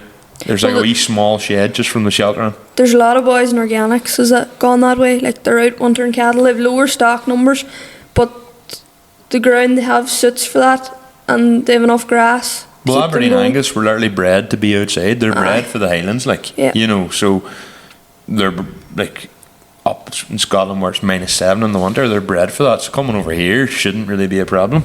Yeah. Aye, but it depends what way you're feeding them too. If you're trying to get them fed and away as quick as possible inside, a lot of yellow meal through them. Here, I would absolutely love to have mine out, but sure, even you can see like in the field out there, there's still damage from where I would put a ring feeder to them, and I would have them maybe 2 weeks into October. I would have them out in the field, and I'm bringing like silage over, and they just trample it into shade. Like, aye. That my plan is the field. There's one of the fields there, up at the top end. It's not, you can't really go up with a baler or anything, so you're better off just. That's where I'll put the ring feeder now, because it used to be a pure cunt to get in because it was such a narrow gate. Now I've doubled it up so you can get in no bother, come on, reverse a feed trailer and drop it off, away you go. So that'll be a far handier job, and it means they can tear up that bit all they want. It doesn't matter a damn. Well, did you enjoy the dairy farming? Oh, did I? So I done my placement, and then I started with another man in September time. Yeah. So I done a placement then out with a crowd that fits milking parlours. Does automatic calf feeders. Who's that? DS Dairy Supplies. What are they fit? They're Dairy Master. Alright. But well, that's what we have in. aye, but no, I had some crack with them With boys. DSI, No, they were wild good to me, to be fair, and I actually learned so much in that placement. Like I was able to service the parlours then that I was working on. And Conor really said is the the cogs are turning in Conor's head here now. He's just you like, want me to? no, well here, funny enough tonight, my fucking the milk pump in the parlour in the collecting jar, the bastard won't turn off. The old variable thing on it, you know I know a man that'll fix that. I'll give you a phone number. for I've actually messaged one of the lads the night being like, how do I get this to sort out? You know the way there's the actual main isolator switch inside of it. I've been tempted to just be like turn off, turn on, but I didn't want every commander to turn off and all the cows still in the parlour. And I went, I'll wait till I'm finished milking anyway, because do you risk burning the pump or burning the motor out? That's what I was going to ask you. That's why I was turning If you her burn off. it out, anyways, Gary, he rewinds motors and fixes pumps. But obviously, you can cut this out, but this is me advertising for. Me thing won't go into standby mode again. She empties the bottle and she won't go back into standby mode. Oh, you know yes. the variable bit on, or is it the DNS or something out there in it? Whatever system in Here, we'll get that sorted with a cash job.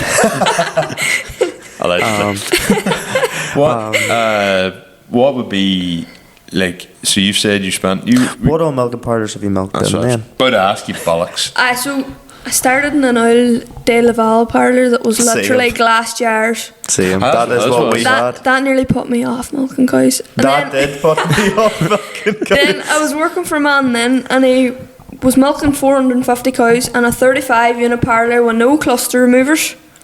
I was coming to the end of the road, and I was like, oh god. Well, now he is a rotary end, but I wasn't there. I was only there for a summer actually. But anyways, I started with this man, and in the September time I was with him for 2 years. Did he have any mistakes, Bowler? He did.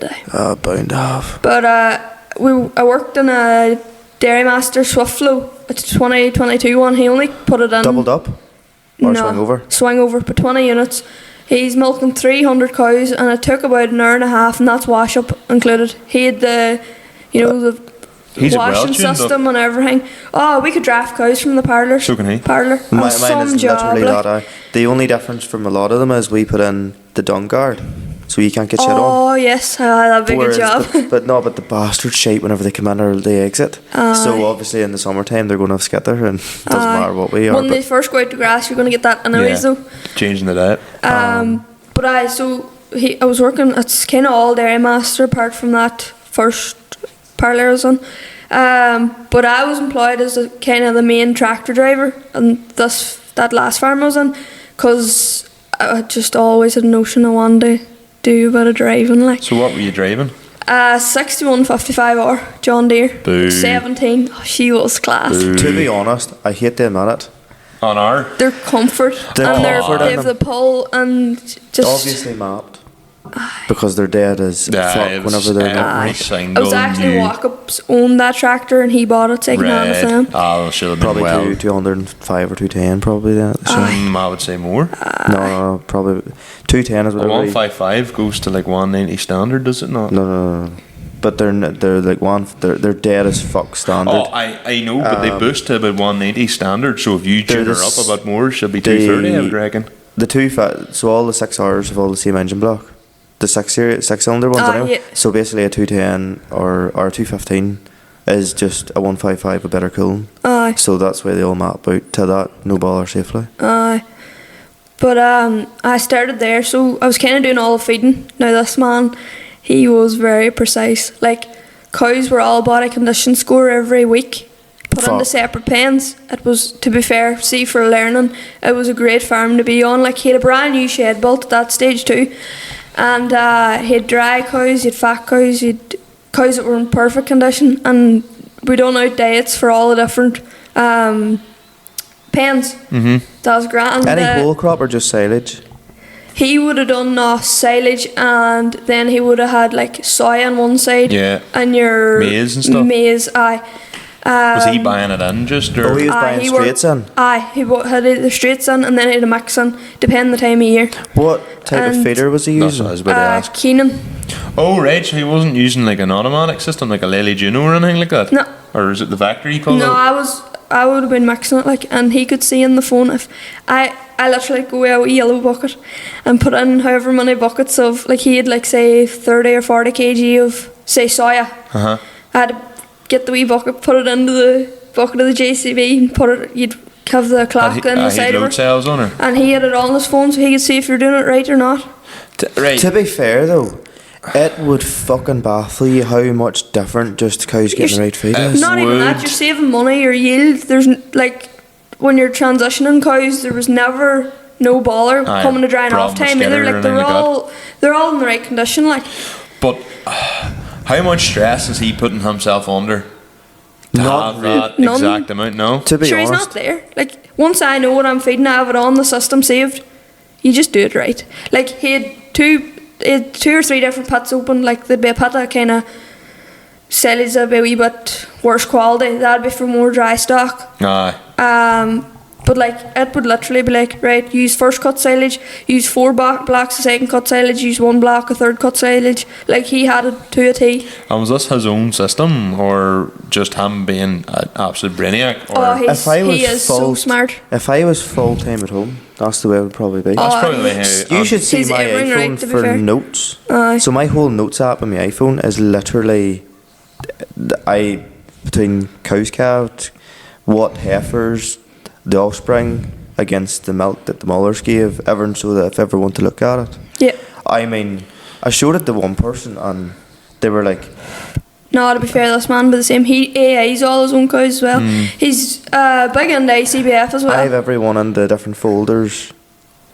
Which, could you not be doing with like there's herd apps for that? I used to have Herdwatch. I actually was one of the testers for it in the north. And you not like it? See, whenever you're trying to give medicine. No, it's a great app, don't get me wrong. You used to register all the calves and all on it. But the problem with it was, you buy a bottle of Noradine or you buy like fucking a bottle of this, that or the other, and you're jagging a cow. You're giving her a jag of 30ml. You have 10ml left over in every fucking bottle. Yeah. So then you were like, oh, I'm putting the bottle into the cow. So then it was very handy around red tractor time for us in the north. Yeah. Do you dip cows? So I'll tell you exactly. Sorry, I'm well intrigued now. No, you're grand. I look at Ian as well. So I started. I started doing all the milking in 22 whenever the party were done. For the first 4 months, we had a cell count averaging 70. So we had the reusable socks. So I basically have a bucket with a solution to clean it. And used to do it where milking, wash it down with boiling water, but we've boiling water, basically an immersion heater tap. Clean it through, set it back in for the wash cycle and all. Bed with just Rhino lime. We'd only use Rhino too. We had wild baller in 23 in the summertime. We had wild bad mastitis. But it was my own fault because it wasn't post-dipping and that. But then again, you have to learn. So you have to make a mistake to learn. Do you think it doesn't make a difference, right? Oh, it fucking does. But when I'm not finished yet. Calm down. So basically, pre-wipe, dry wipe, stick the cluster on straight away. Yeah. Wee bit of ornament if the teeth, because obviously Rhino lime is really hard on them. Yeah. Just to give them a bit of lubrication. Would you sawdust over the top of it? No. See, breeds germs. See, the thing is, though, the boy I was working for, like, he says that the lime would kind of burn them, so that's why we were sawdusting. But we were scraping them completely down after every time and keeping the sawdust completely fresh. But I do see the point. We were doing the Rhino lime with lime flour on top of it. Yes. Would have went through about 10 tonne of lime flour a month, and then disadvantage of that is just going to end up in the slurry tank and build up in it. So technically, yes, you'd be spreading it in the ground, and you'd be technically liming the ground over the time. We were. But if it calm works. down, would you? But we then changed to just straight Rhino lime, but probably about 2 yellow buckets in a morning and evening to do 110 or 20 cubicles. So it was roughly just working out as long as the cubicle wasn't wet and the cow was lying down in a dry cubicle and had dry teats. Obviously, after she left the party, she went net and then lay down unless for a real old cow. Never done any bother with the teats being too bad, unless for a slow milker. But like, I just get the parter to shout out fucking attention or something, and then you knew as soon as she came in to just give her a bit of ornament. That was the one thing with Dairy Master. That fucking loudspeaker is a saviour. We've turned off. What? No, how's My it cows here? will not go into the parlour unless it's on. 1, 2, 3, danger. 4, Shut the 5, fuck up. slow Every milker. single cow. I have it set up that essentially if a cow comes in and she's a dry quarter, it shouts it out. So I'm in pure autopilot mode as soon as. No, we just have anybody it the come in. screen. You can get out, see it. See, I have the music player and I have Zach Bryan playing. Oh, that's what the AirPods are for. See, I know and then I have it turned down low blasting enough. parlour. No, you see, he was away on holidays and we made a scoot over to the co-op and got a big DeWalt speaker. You can hear it up in the shed, it's that loud. Great job. See, Couldn't I milk was- without it. What screen were you on about? You know the screen of it shows you if a cow's say high cell count. It's a wee like red triangle with a thing in it. That's for high cell count. You talking about in the commander? No. On the screen in the parlour, you know, like the. Wait, do you have a separate screen in the Have you parlour used as like a well? SCADA or something? You know the way. No, you know the way. With them Swiftflow parlours, you have each a screen for each cluster. Yes. Aye, so you know the way you can see all the cow numbers, right? Yes. There's like a wee list of things at the side, and I don't know if you've it set, but ours anyways. There's like a wee triangle. Wait, is it? I take it in that parlour then it had the conductivity milk meters. Aye, yeah. Wait, is it actually going now? Because I have fucking requested that some length of time to see. Well, his wasn't going, but it's on Because- his parlour. But he hadn't it set up. He only has the. Can you set it up? Aye, apparently so. Well, I'll There's tell you all why. them extras have to be 'Cause put into it. Well, the conductivity meters, obviously, a robot is the 4 separate quarters or 4 milkers. Aye. So they can obviously do accurate conductivity. Aye. But anytime I'm ever talking to Dairy Master themselves, they're like, we can't get it fine tuned enough to give an accurate cell count. Aye. Unless is he milk recording? Oh, aye. Oh, we don't milk record at all. How are you keeping track of these cows that are. So I milk all the antibiotic cows separate. We don't have a dump line in the parlour either. Right. So That There is was- hardship They for have the red tape yourself. cows. Oh, we have the it's- same, but it's- we've. It seems like hardship, but in Waterford it made sense. So you were putting 200 through the parlour, and then you'd say 5 antibiotic cows. You could just batter away like fucking you weren't thinking about it. And then it came to the last 5, and then you could treat them and spend half an hour with them.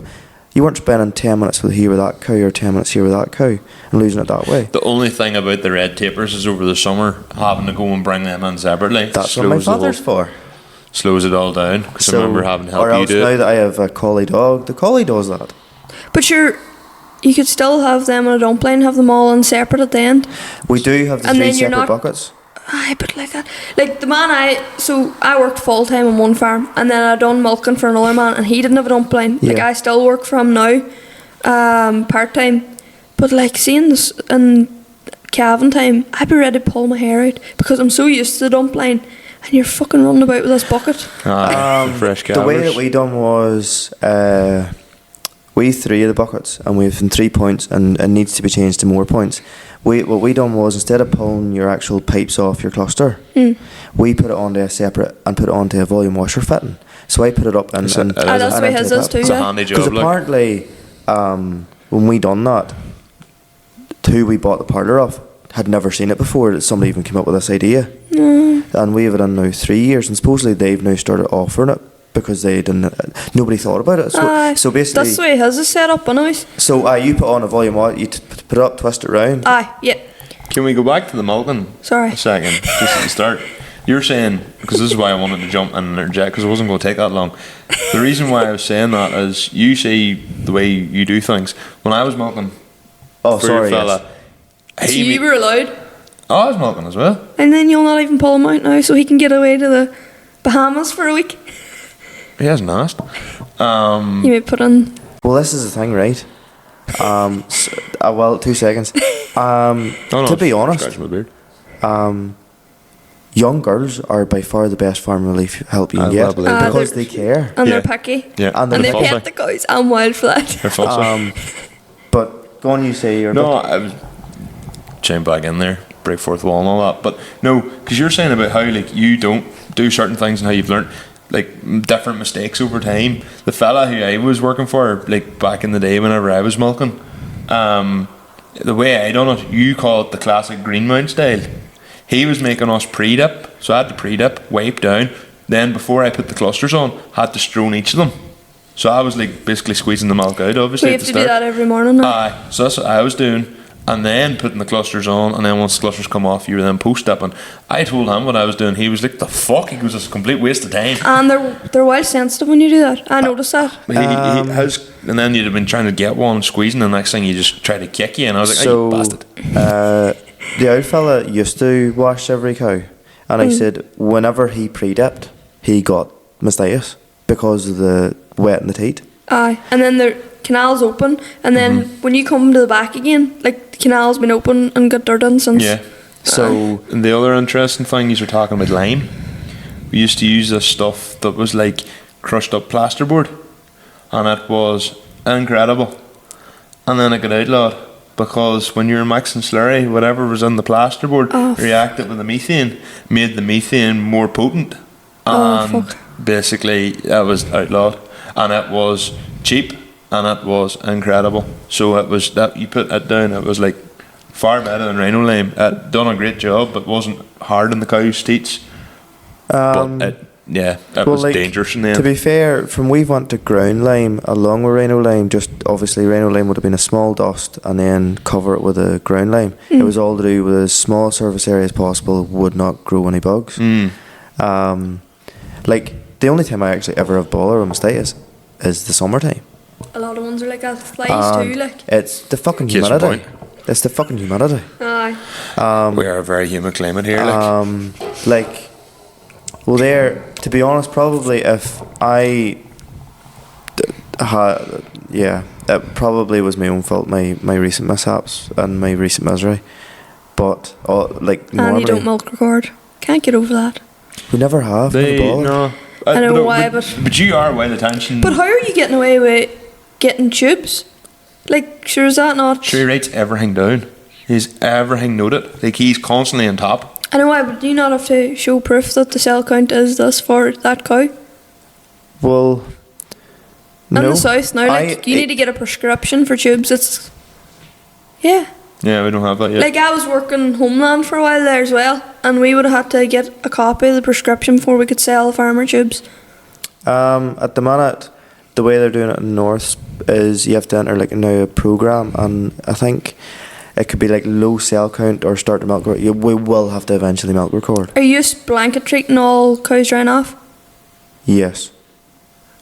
I have sealed See, this one. is the problem. Resistance. No. I get it. The one cow that I did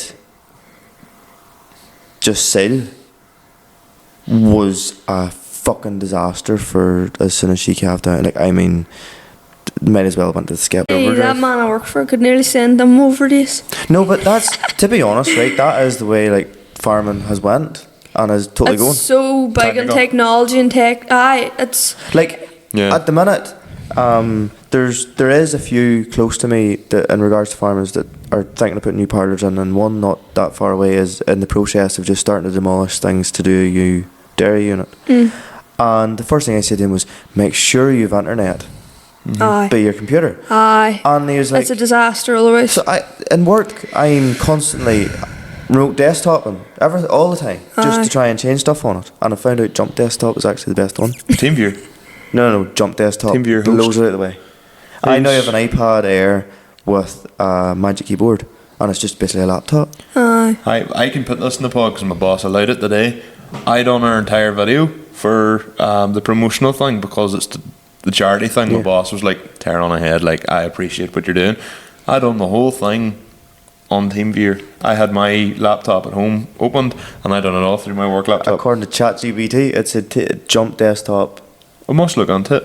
It was £14 for the app. TeamViewer's free. No, not for business use though, Yes, it is. Not For for business use. personal use. I can use it for personal use. because ours must be set up for business use. Because obviously, whoever does our parlour obviously uses TeamViewer. Aye. But £14 for Jump Desktop, and only recently found it because I was using Google Remote, Aye. or Chrome, and went on to the iPad, and it wouldn't let me fucking use the trackpad on it, and that annoyed me. Yeah. So I was like, there has to be something, and I've recently found ChatGPT solves all the problems. Oh, Like, it Google does. So used many to- problems. I was It measuring does. up putting BMW brake discs in the Sierra today with ChatGPT. Like, it's literally sponsoring so many degrees. Oh, Shocking. 100%. Like, only for my assignments is all, at the minute, like, it's experience based. So it's all, like, most of them's in an advisory role. So we're pretending to be advisors, and you're right, they give you a scenario, or you make up a scenario on how you dealt with them. So, like, you can't really get ChatGPT to a certain extent. What I like about it is it gives you a direction. You always Aye. you have to assume that it's never 100% right. Aye. Because I'll agree with you. You'll type in something that's wrong, and I'll agree with you. Aye. You know. So, but well, like, even- for us doing the oils at Donegal Rally, Or like- even a perfect example, there probably April time, we had a lot of cows calve April, May, and the fresh calf cow going to grass, we're having wild bother. We couldn't understand what it was. They weren't responding to antibiotics or anything. Aye. And so we had basically a few call outs, and whenever we were PDing a lot of cows, the vet that came out would have a good relationship and would chat away there and that. And I goes to her, look, I'm going to sound like a fucking prick here, but through work, was talking to somebody else. They had bought collars instead of pedometers in the leg, and they were like, "Oh, Collars are the next thing It there. caught twisted stomachs," and I was like, "Well, my collars is showing that they're not eating and all that crack," and they said it could be spring dysentery that your cows have, but you can't do anything about it. And I was like, right, so typed it into ChatGPT, and it told me the whole thing and what to do, and essentially you can do nothing, you have to let the cow ride through it. And she was like, funny you say that. If it had been me that was doing the following visit, that's what I was assuming it was, because if the cow wasn't responding obviously to the treatment, this was the next thing I was going to chat to your dad about, to say, look, your cows aren't responding to the drugs. Aye. It must be this. And I was like, fuck me, like that. It is some job. Aye, it serious is. to look. You know, It is, but the amount of people's going to lose jobs over the head of it. Like, it's going to take it was over. eventually going to go that way too. Yeah, so- definitely. but there's less people wanting to work anyway, so True, yeah. story for another day. True. Tell me this, back to the cars, and then we'll move back to the farming. But if you were to be given a reasonable sum of money, what what would be the car you'd buy, or would you keep your own Lexus and do something mental to it? No, I No? would buy something. Don't know what I'd buy. Well, I always had a notion of a BM, like an E36 or something M3 like that. then, or Aye. Do it up and... any reason for an M3? And like, when I say reason of money, I'm sort of on that like M3 S15, you know, kind of sort of. Even an S15, like just anything with that wee bit of power. I wouldn't even care about the car. It's just the actual being able to go and do the drifting. Like, if the car was able to do it, I wouldn't care what it looked like. So it's not, you wouldn't really have anything where you're going, my next car is going to be an S15 or an S14 or an M3. I know it's not really possible. Never say never, like. You're Here, more thinking I'm of, I paying want to fees progress. at the minute, like, I and know, it's but sure, so was I. 11.5 grand for a bit of paper. Oh no, well, I got just a student loan, like. Oh no, I'm I stop paying didn't. it back. I'm too tight. I'm not taking out no loans. I just You pay on the it. same? Well, He had the yeah, milkshake. I know.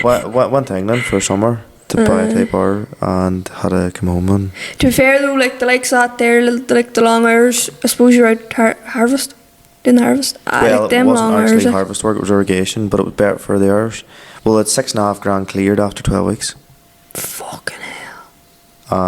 Aye, like Which now, at that age were is- you living like a dog? Yes. Did you live But in that's part of McDonald's? the experience. Yes. Was literally your That's the breakfast crack of it, though. Red Bull and Pringles? Yes. That's Because still there's my no hot breakfast. food counters out there. What the fuck else were you supposed to do? Aye. You know, like, but It's character building. did you get to do all the driving you ever wanted? Yes. Did you want to drive when you came home? No. I put it out nearly. See, to be fair, like I was like, I done all the driving for that man there, and like he showed me how to do all the mowing, all the tedding, got drawn grass, and then the contractor. I got out with him a few days. Yeah. But like, I just love it. Like just the buzz of silage time, and I would love to go to New Zealand and go to a That's harvest. something I always wanted to do. If you but get a chance, never do got a it. chance. Yeah. I never got that far given the situation at home. I never See, got the that. thing is now, like, obviously I took a solar job now because I wanted to do something. I was using my degree. Like, I love dairy farming, and I like what. Why not become an advisor or something then? Or a nutritionist or something No, like the that? job I'm in now is ideal. Like, I'm on the ground with the farmers. Like, I see what's happening. You're out walking the ground. Like, you're not stuck to an office. Like, you've books to go through and you've derogations or whatever.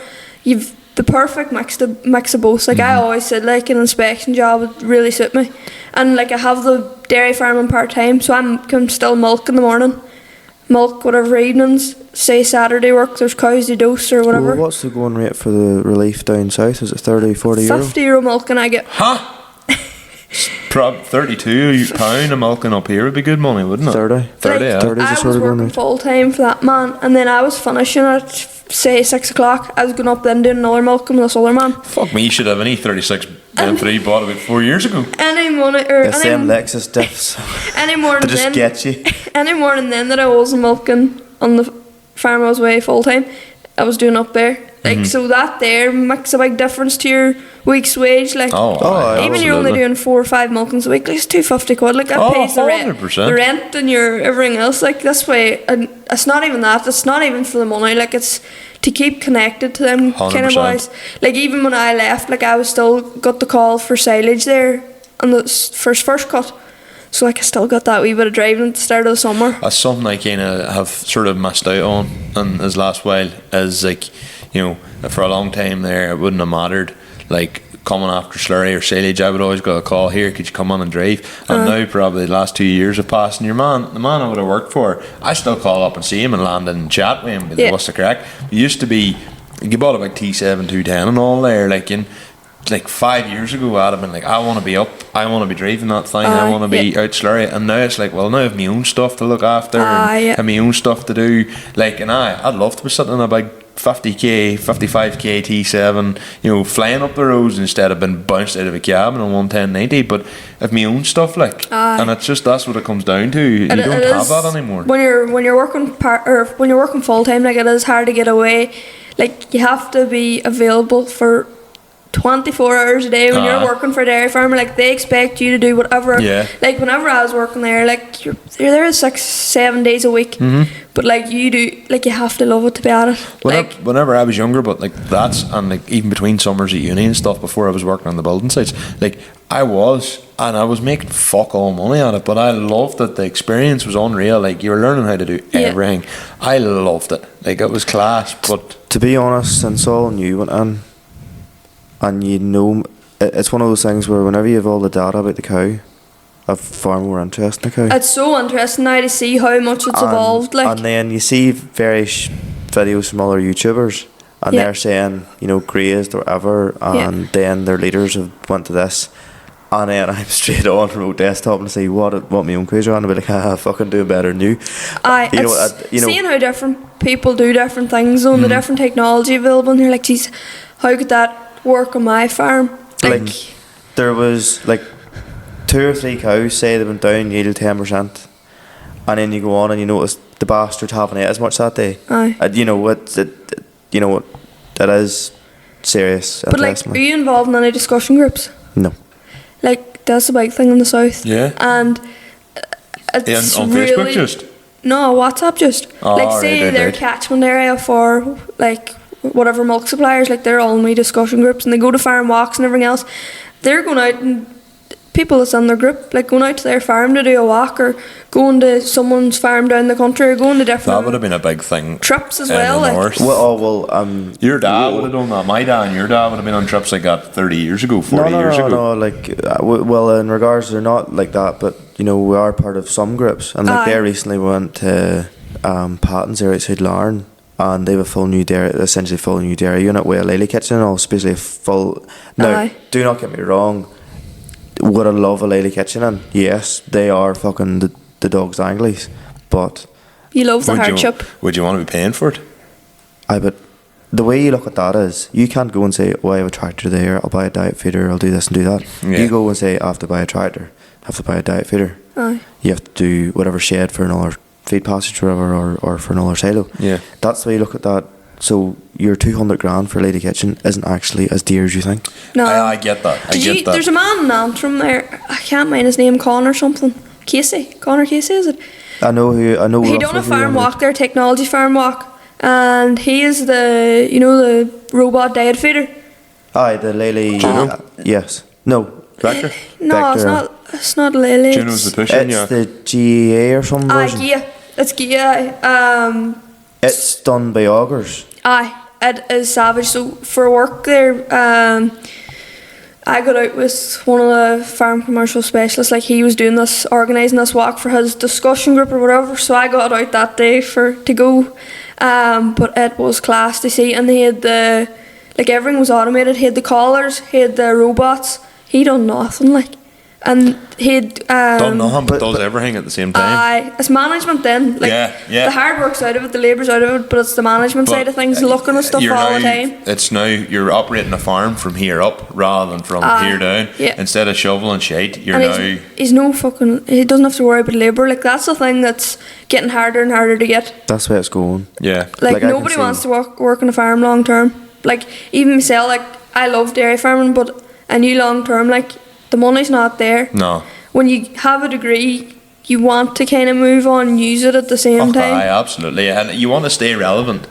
But, like, unless you're doing what the likes of, like, say, young Nathan Maher's doing there, where, yes, you're relief milking, that's Aye. only a small part of your business. Aye. He's doing power washing, he's doing AI, and he's doing absolutely everything under the sun because Yeah. he's mental.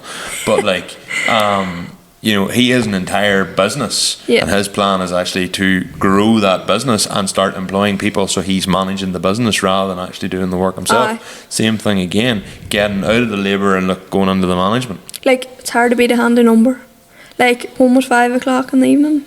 It's hard to beat a handy number if you have either a second job Aye. or a hobby. Exactly, aye.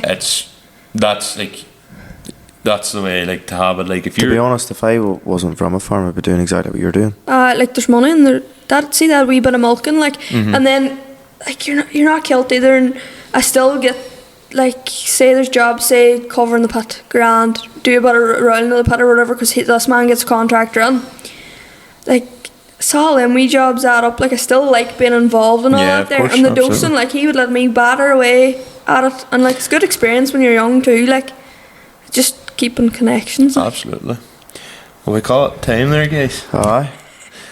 bound to do something. Fuck with plenty. Killing. That was you were literally, you said to me, I don't think I have much to talk about.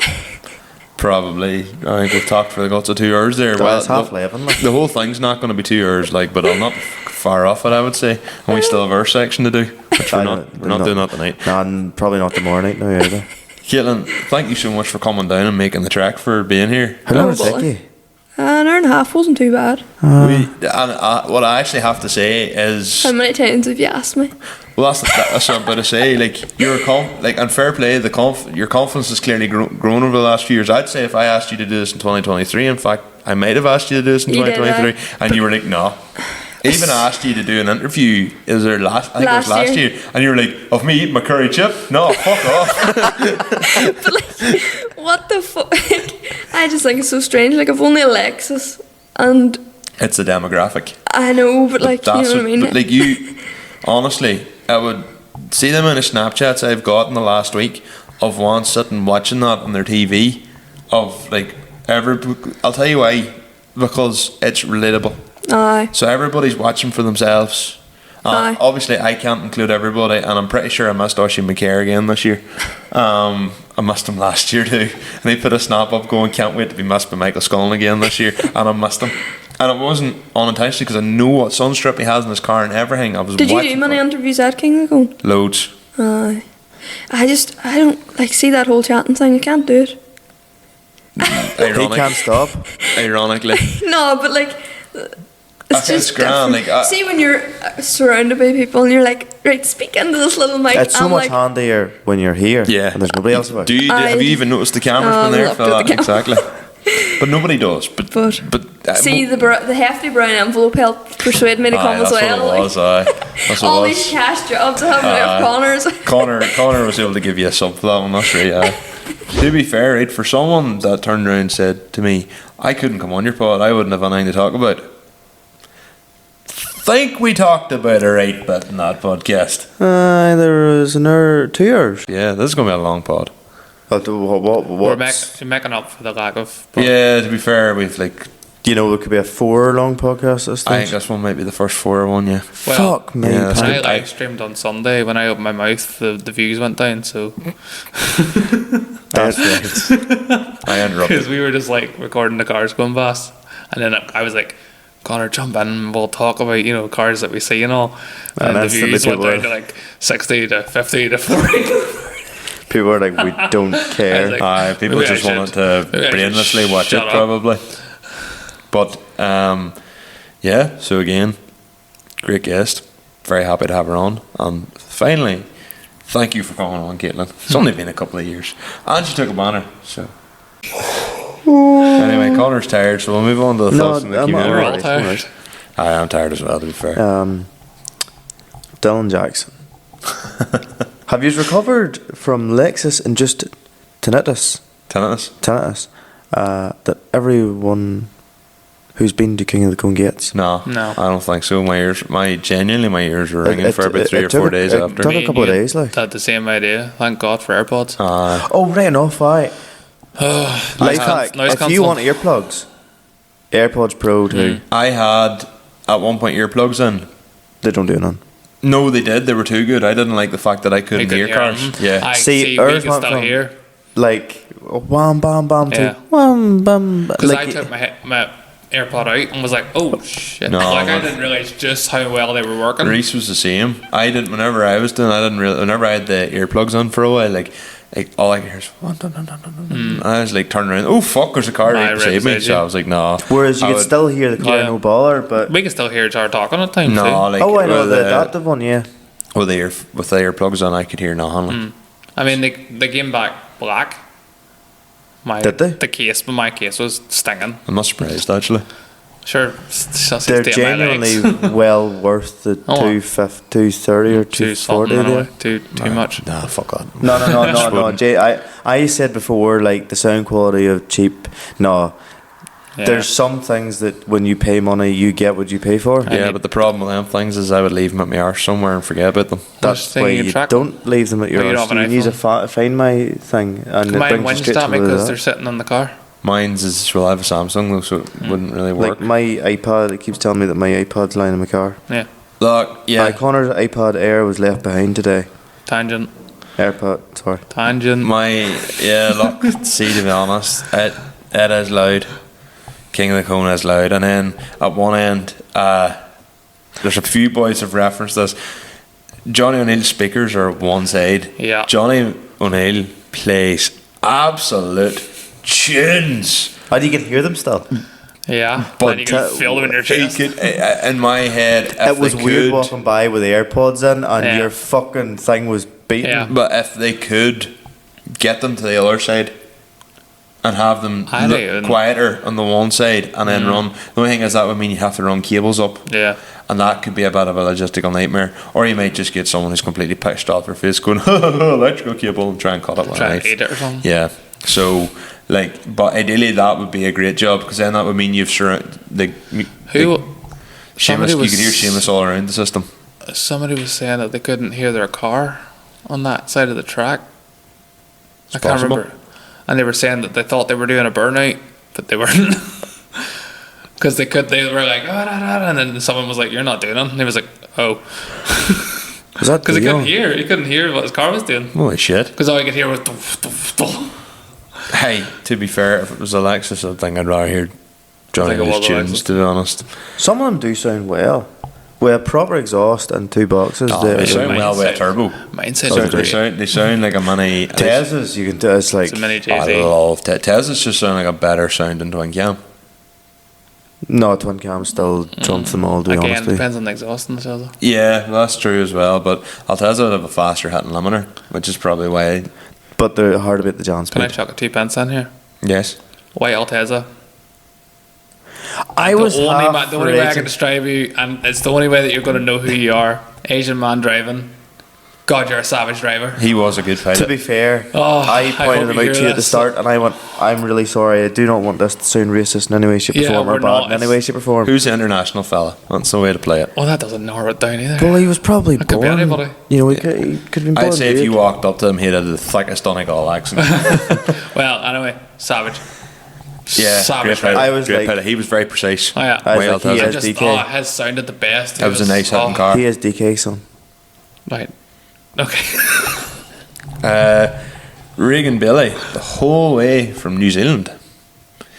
Absolute random one, but any sports you boys got around all of the motorsports? We'll answer this now. I'll go on to the second part. So, sports.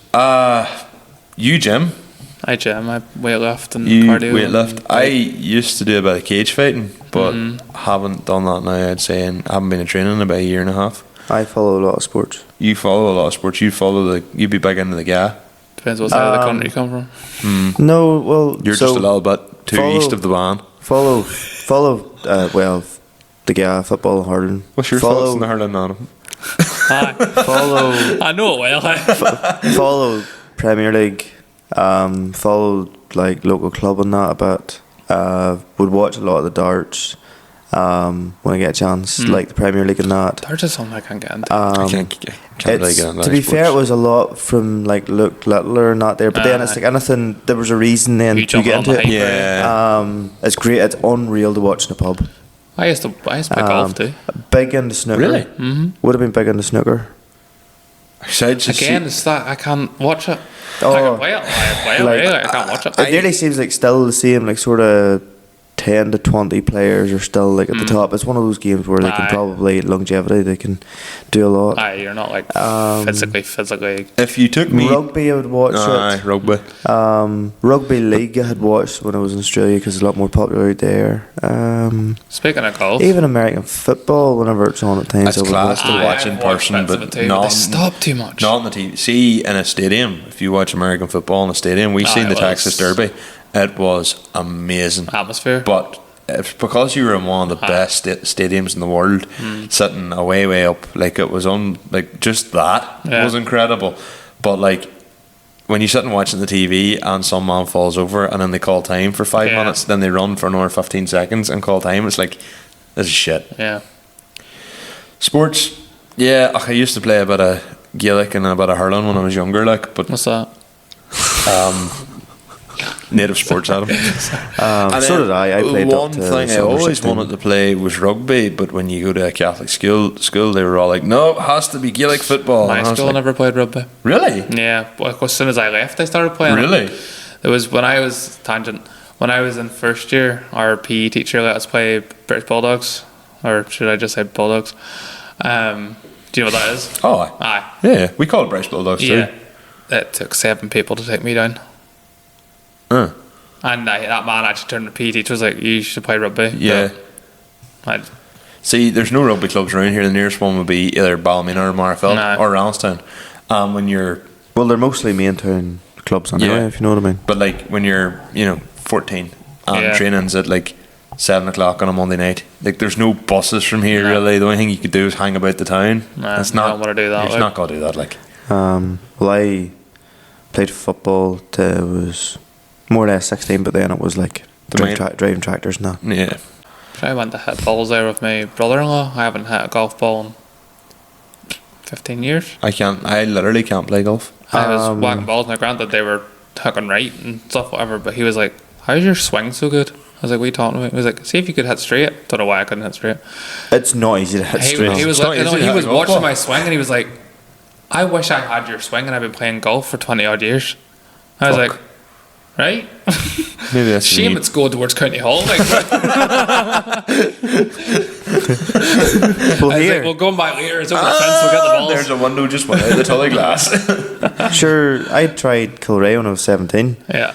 That's and it nice was course. 3 fucking hours to do like 4 holes, and then we just gave up. I'm the same. I've done the first 9 of Galgorm, and I've done Kilray, Portrush. See, when it comes to golf, people ask me what's my handicap. I say yes. What is a I was going to handicap, say though? something there, but I can't. A handicap. In golf terms? Alright, so in golf terms, a handicap is like an average of your. So you can start off so many points below, Aye, and and then- basically, like say I had a handicap of 0, lol, and you'd a handicap of like 20. That would mean if we played the same course, you would be more or less allowed 20 extra shots. Yeah.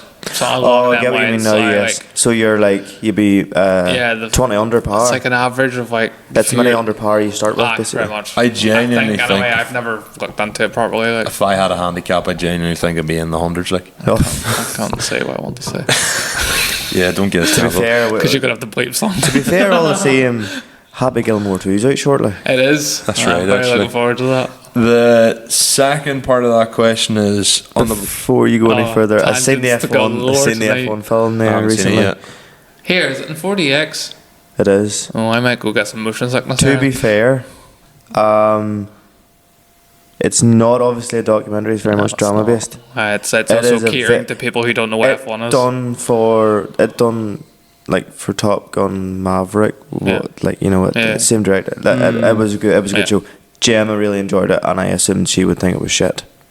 Fair She enough. thought it was Must go brilliant. watch That's it what I then. mean exactly. It's catering for people who Aye. don't. And But then it actually, has to be. it Yeah, that's what I explains mean, it all it has to. too very Yeah. quickly, and Yeah, has to. Well, that's good. Has to for the girlfriends I coming along that don't understand what they're looking at. I might go watch it then as well. I want to watch it. Anyway, sorry. Second. He says off the back of that. Have any of Oh, you sorry. fellas ever got around to road bowls? Unreal scenes. Do you know what road bowling is? I know it is. I've seen it. It's Is road there bowl- even any around here? Yeah, Huh? literally I the really two haven't known biggest about the band then. bandit places in the entire country, South Armagh and West Cork, are the two biggest places for road bowls.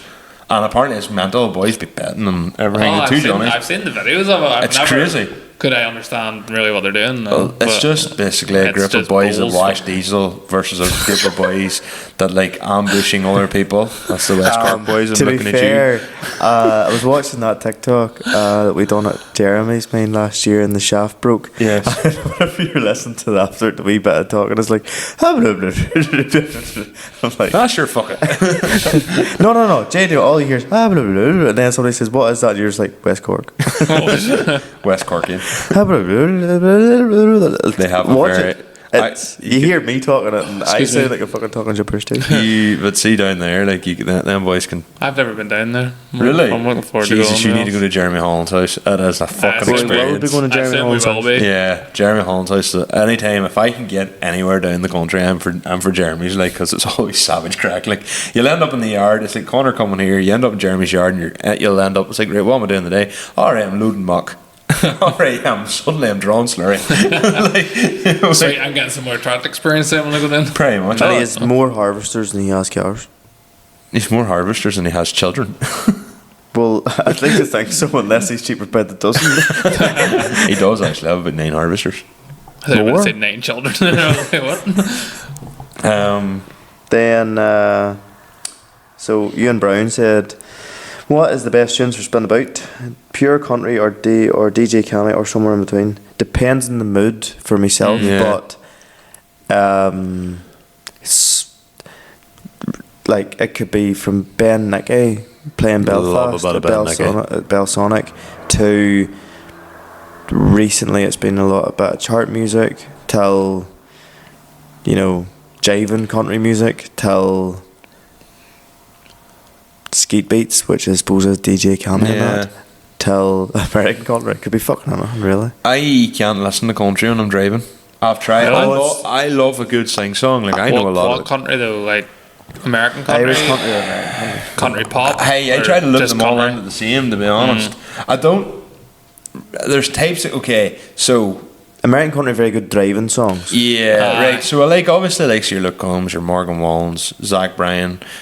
I have another top question, Zach Bryan, in a bit, so remind me on that one. All that's good to listen to. And then, like, the likes of your more Irish country, like, likes your Derek Ryan and all would have been good too.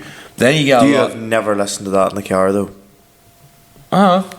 Not with somebody else in the car though. No, just take notions.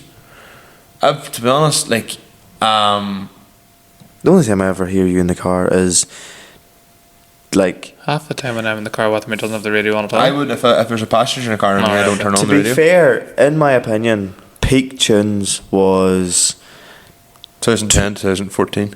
or 2015 as well. Aye. There was a thing came up and it's like the chart 10 years ago, and I was like, every fucking song See, I was would- deadly. I would say peak songs for me are early 2000s. But it depends. So I Well, it have depends my what you're into, I I have my suppose. emo, Yeah, see- I have my emo era, which is like 2004 to 2010. Yeah. Which is, all that sort of stuff. And then I have my kind of what I would call my college era, which was like the big room house tunes, like my good old days playlist that you've seen. Like Your that. emo, as you're talking about your era then, was for me classic Clubland, because that's what I grew up with my siblings listening to. Me and him had the same era of music. every Clubland CD was in the house. I don't know why, maybe it would have been heavier and the heavier stuff. He might have been.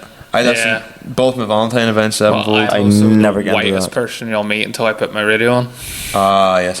Rap is one of them. Like, Straight up big plug or big X the plug at the minute. I I Man. do not Oh. enjoy, like, you know what, all them, like, the songs that, like, Nigel.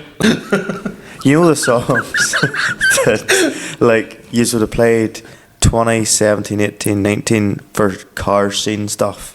No, you're Drake, talking consider Drake. I No, thought that Suicide was, Boys. The I XX thought it was intro. genuine dung. Like, I thought that was shit. Yeah, no, Little I'm Peep thinking- and all oh, that it's stuff. like- You used to 2010. fucking do the whole, like, the praying. Yeah. I was like, get away Oh, from the me. Stancy Scene Boys stuff. I Suicide Boys and Skirt, skirt. The, what's Levine? No, what's there was somebody, Night I can't Lavelle. remember who it Night Lavelle, was, but it was that's in Dorman's or it was in Secrets one night, and somebody did that, and I was like, get the fuck away from me now. Probably me. No, it was Calvin, I think, actually. There's a I was picture of like, me. Wait, I still do it. There's a picture of me and Calvin from Dorman's in like 2017 doing that. Connor. I done Connor, one photo, actually. There's a photo with of me and you and all You were those like- stunts. There's a I pic- was drunk at the time. there's a you were. picture of So was I. me, Harry Wheatley, and is it Leo Carlson from Sweden, standing in the back of Ben Pollard's Z3, all doing this here. I was like, they're praying they're going to have a shite. It was so funny, like. But see, like my music tracks of mine, like I'm so bipolar. I literally skip through my like songs for people, Yeah. and they're like, "Are you okay?" And I'm like, "Nah." General rule of thumb, I'm probably 70% of the time I'm listening to heavy rave, hard style, Sort of, raw style, that kind of sort of stuff would be mainly what I'd be listening to. Just And then a lot of like, how do I describe it? Techno, but not your like reverse bass kind of sort of stuff. Like Ben Nicky, perfect example. Yeah. That kind of hard trance maybe is the way to describe it. there's last week, I went on to Pitbull and Spotify and just listened to his tunes, like Feel This Moment, randomly listened to AirPods in the bar. Some of that stuff's class, but it comes on in a nightclub, you're and just then like, Soy Assy, which I had never even heard of, is a deadly tune. And then Shabuzi's actually really good at the minute. I love With Shabuzi. Jelly Roll. Jelly And Roll's then good and too. Black Jelly Trace Roll, is good. yeah. Oliver Anthony's new song, Scornful Woman. See when that song came out? Oh, that was repeated. Here's a question off the back of that, which is the one I want to remember earlier because it's not written down here. But Adam Fletcher actually wrote to me on Snapchat and said, "Are you doing a podcast?" And I went, "Yes." He says, "Are you doing your community thing?" I said, "Yes." Just going right on it. He goes, "I might forget, so I'm asking you now." I went, "Okay." I might forget, but I haven't. Fair play to me. He wanted to know if Zach Bryan been on all 3 weekends or all 3 nights of the Donegal rally weekend, killed the crowd, and I would No. say we absolutely did. No. I think Donegal so. was still mental. What are you talking Fuck? about? No, The lotto- he spent 3 hours 3 on hours the for Friday one lap. night doing one lap. I That's not. I don't killing think the crowd. town was Also, as busy. a quarter of a tank of petrol. To be honest, as well, see the Sunday, it was only at like 7 when we did go and do a lap that you were fit to do Yeah, a it was lap. chill when we were waiting on you. See, all or not, that time was not chill at all. Man. We didn't even attempt it on the Saturday. Really? On Saturday? Saturday we didn't even attempt it. We just No, went home. Saturday we just went back to the house. then- We were all fucked. Opened a couple of cans of tins. Couple of Big cans of bag of tins. cans. Cans of Cards tins, I against just your said there. Just Cans of tins. And Cards One Against more Humanity, which is honourable savage. mention for songs. Savage, come out, dude. The Woman from Ballahadreen by the Two Johnnies. Great tune. That is literally the only song in recent memory that I have learned every fucking word of or tried to. They talk about Cushion Doll in that one, don't They they? do. Drawing Bales and Conceal. Yeah. Yeah, great tune actually, to be fair. Silas to Hall from Cushendall. I know it well. It's- It's not my, I don't know. My You're, music you're in the is- wrong side of the river band. You're in the wrong side of this room. The Are we still engine talking about divides. music? You're more worried about this weekend than. Here. Do you know what's worse Here, is? here. Have you seen the weather? Hey, to be fair, like you hit the 12th and it suits you. There's plenty of bushes going to be burned around the country this winter. Like, You're welcome. this weekend, like. Are we still talking about music here, by the way?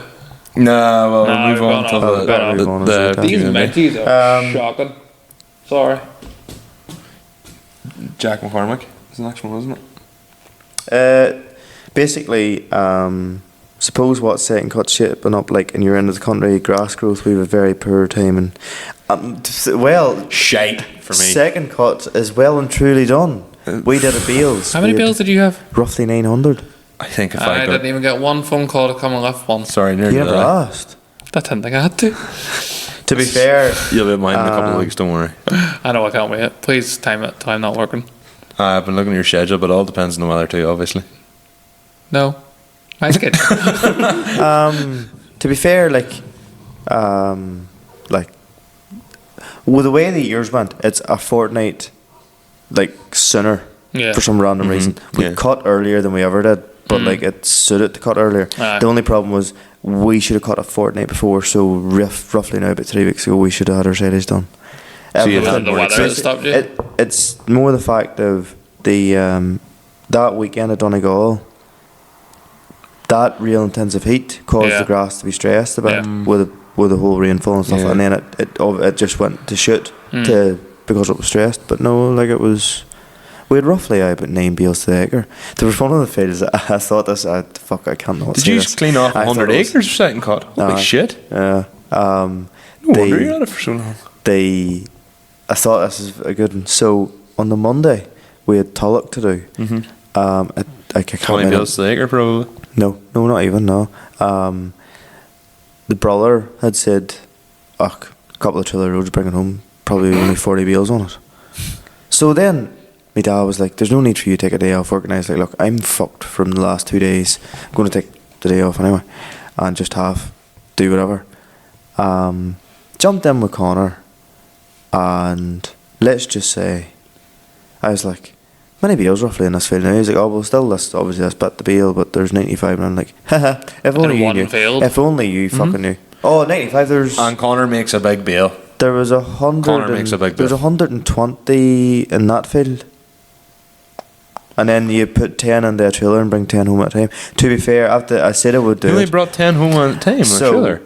You're not using Yes, it. because it's quicker to unload them. It took too much fucking about getting the second right. row off. Oh, If you get me. okay, yeah. You're not using another trailer now. So, believe me, wish. Yeah, just pull up beside it now. No, the bale's just Magic happens. In the Saturday evening, so Dad said to me, sure, look, you offload them and I go up in the 6-7 and get a load. Charlie Johnson had finished rowing for Conor, and he had walked over to Dad and said, oh sure, do you want a hand? And then Dad was like, you tear away to your heart's content. So he landed down the road. Dad hadn't brought the load home yet. By the time he brought the load home, I was chatting to him and I said, you ever drive a Mass before? And he was like, no. And I was like, oh, get in 4 ranges. Yeah, you'll it's the get best used way it. to learn how to drive a tractor. Yes. Is just I do know it. you And then did it, next didn't thing, he done one load and he was like, this is fucking class to drive. And I was like, fuck, Scully didn't say that. I admitted And then he was like, wait, he didn't? And I was like, no, like it took Michael probably half a day. How long? It took him half a day to get onto it. And he was like, fuck, I get onto this thing in like 10 minutes. And I was like, well, he was like, you better give Michael a touch about this. So you have been given a touch about this. So- Michael can't drive his finger up his backside. It's true. Sure, Whenever but I I was didn't on get with on gears Conor, quick. Conor sits and says, "Oh, do this," and Conor barks. He going, "Oh, drive it like this," and you're literally like, "Fuck off!" Like, That was when I was a lot younger. now, Sure, for Conor's first cut, sure, his 57 was lying in the field. He was in with Rory. Porrig Leonard was in the 110 with me, and I just went, I goes, you can drive this, alright? Porrig went, aye. I jumped in Conor's 57. I was like, great, I'll drive this myself. I've never actually got a chance to drive it before, really. I drove it the night before with the bales, but I was like, I'll actually jump into this. After that, got onto it, was fine. Then the next thing, pulled in, hooked the 57 off the trailer, put on the 67, and went, right, this is me driving this on my own. I've never really driven this tractor much. Jumped in her, and was like, after about a load, was like, this is great, I don't want to get out of this tractor. Yeah, no, to be fair, it's funny that, like, I used to look at my brother, because he's a bit older than I am, and think, how would you not be pure horn for grass? See now, Aye. I couldn't give a flying Aye, fuck. boss. It's great for about 3 loads. Like one or 2 loads, like, I see it where I would be like, grass. I would get So the green new to fever me, like- whenever I see the harvesters coming down the roads and you're driving past and you're like, fuck, I'd love to be on one of them tractors right now. And then you're sitting on one of them tractors and you're just like, oh, first load of grass, deadly. Grass and you pull up the pit and just go, another 13 hours to go. Hit a bump in the road. like I you're nearly get more enjoyment out of just fucking watching it and pissing about now, to be honest with you, like whenever the weather allows. taking my tractor and Pull Your up in the- tractor's pull up in the fun fuck out of it. because it is, yes, aye. my tractor's great to drive Yours for the has a crack. savage fucking throttle response. It's great to drive for the crack, but to actually sit and do a day's work in it is Just on put your an road. air seat in it. I probably will. at some See point. for Yeah, Ahi, well, if you I can, was gonna if you say. can put an air seat into No, I it. haven't time.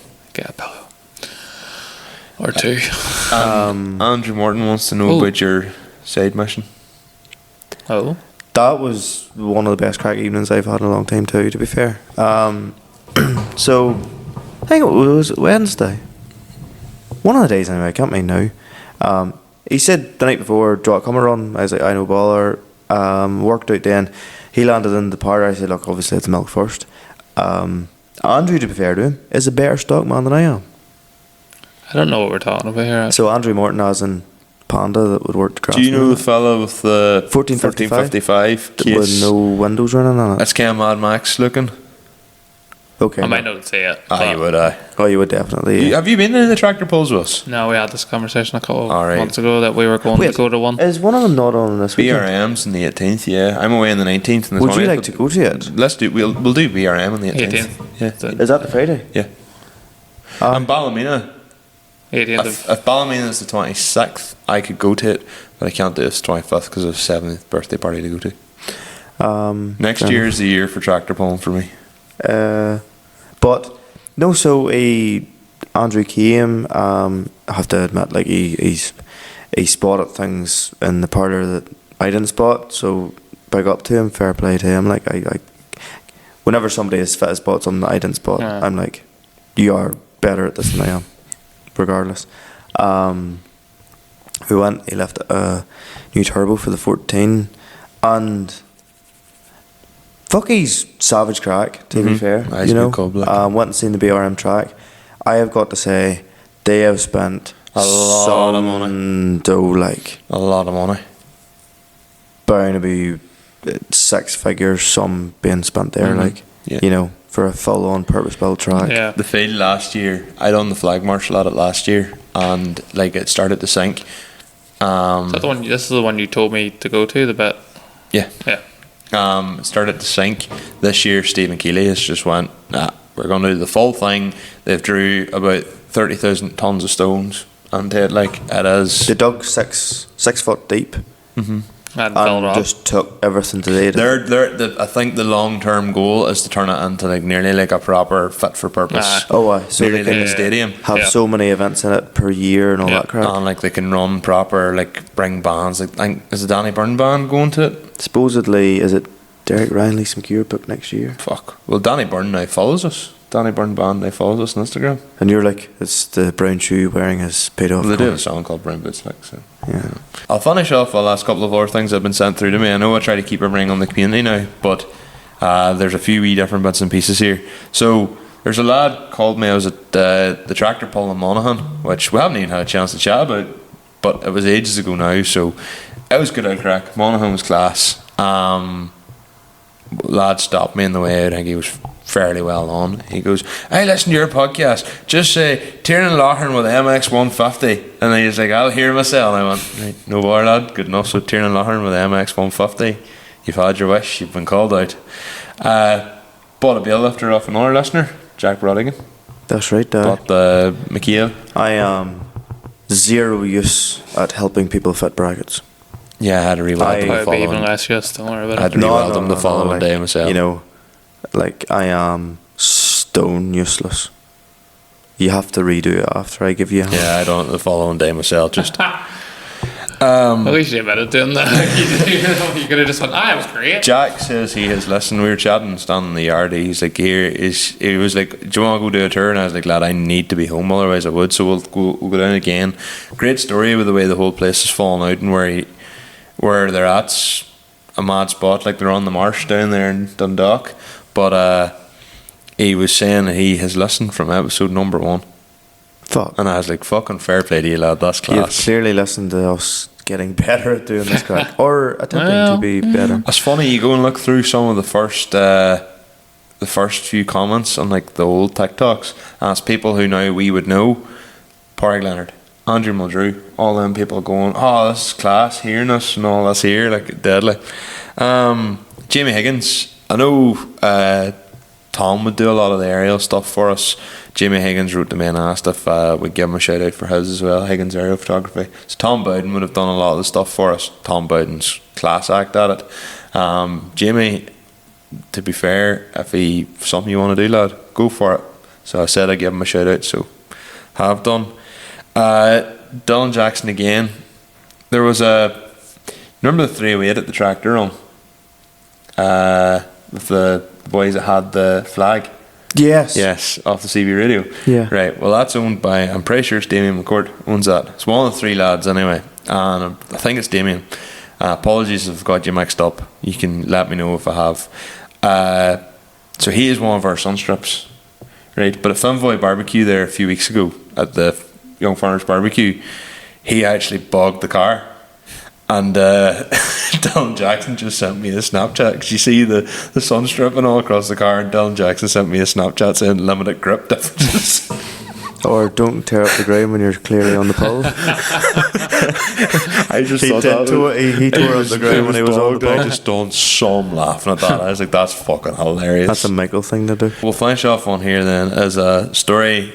Now, I actually can't name the person who's involved, one of the people who's involved with the story because of his job. But some of you will probably catch on who it is.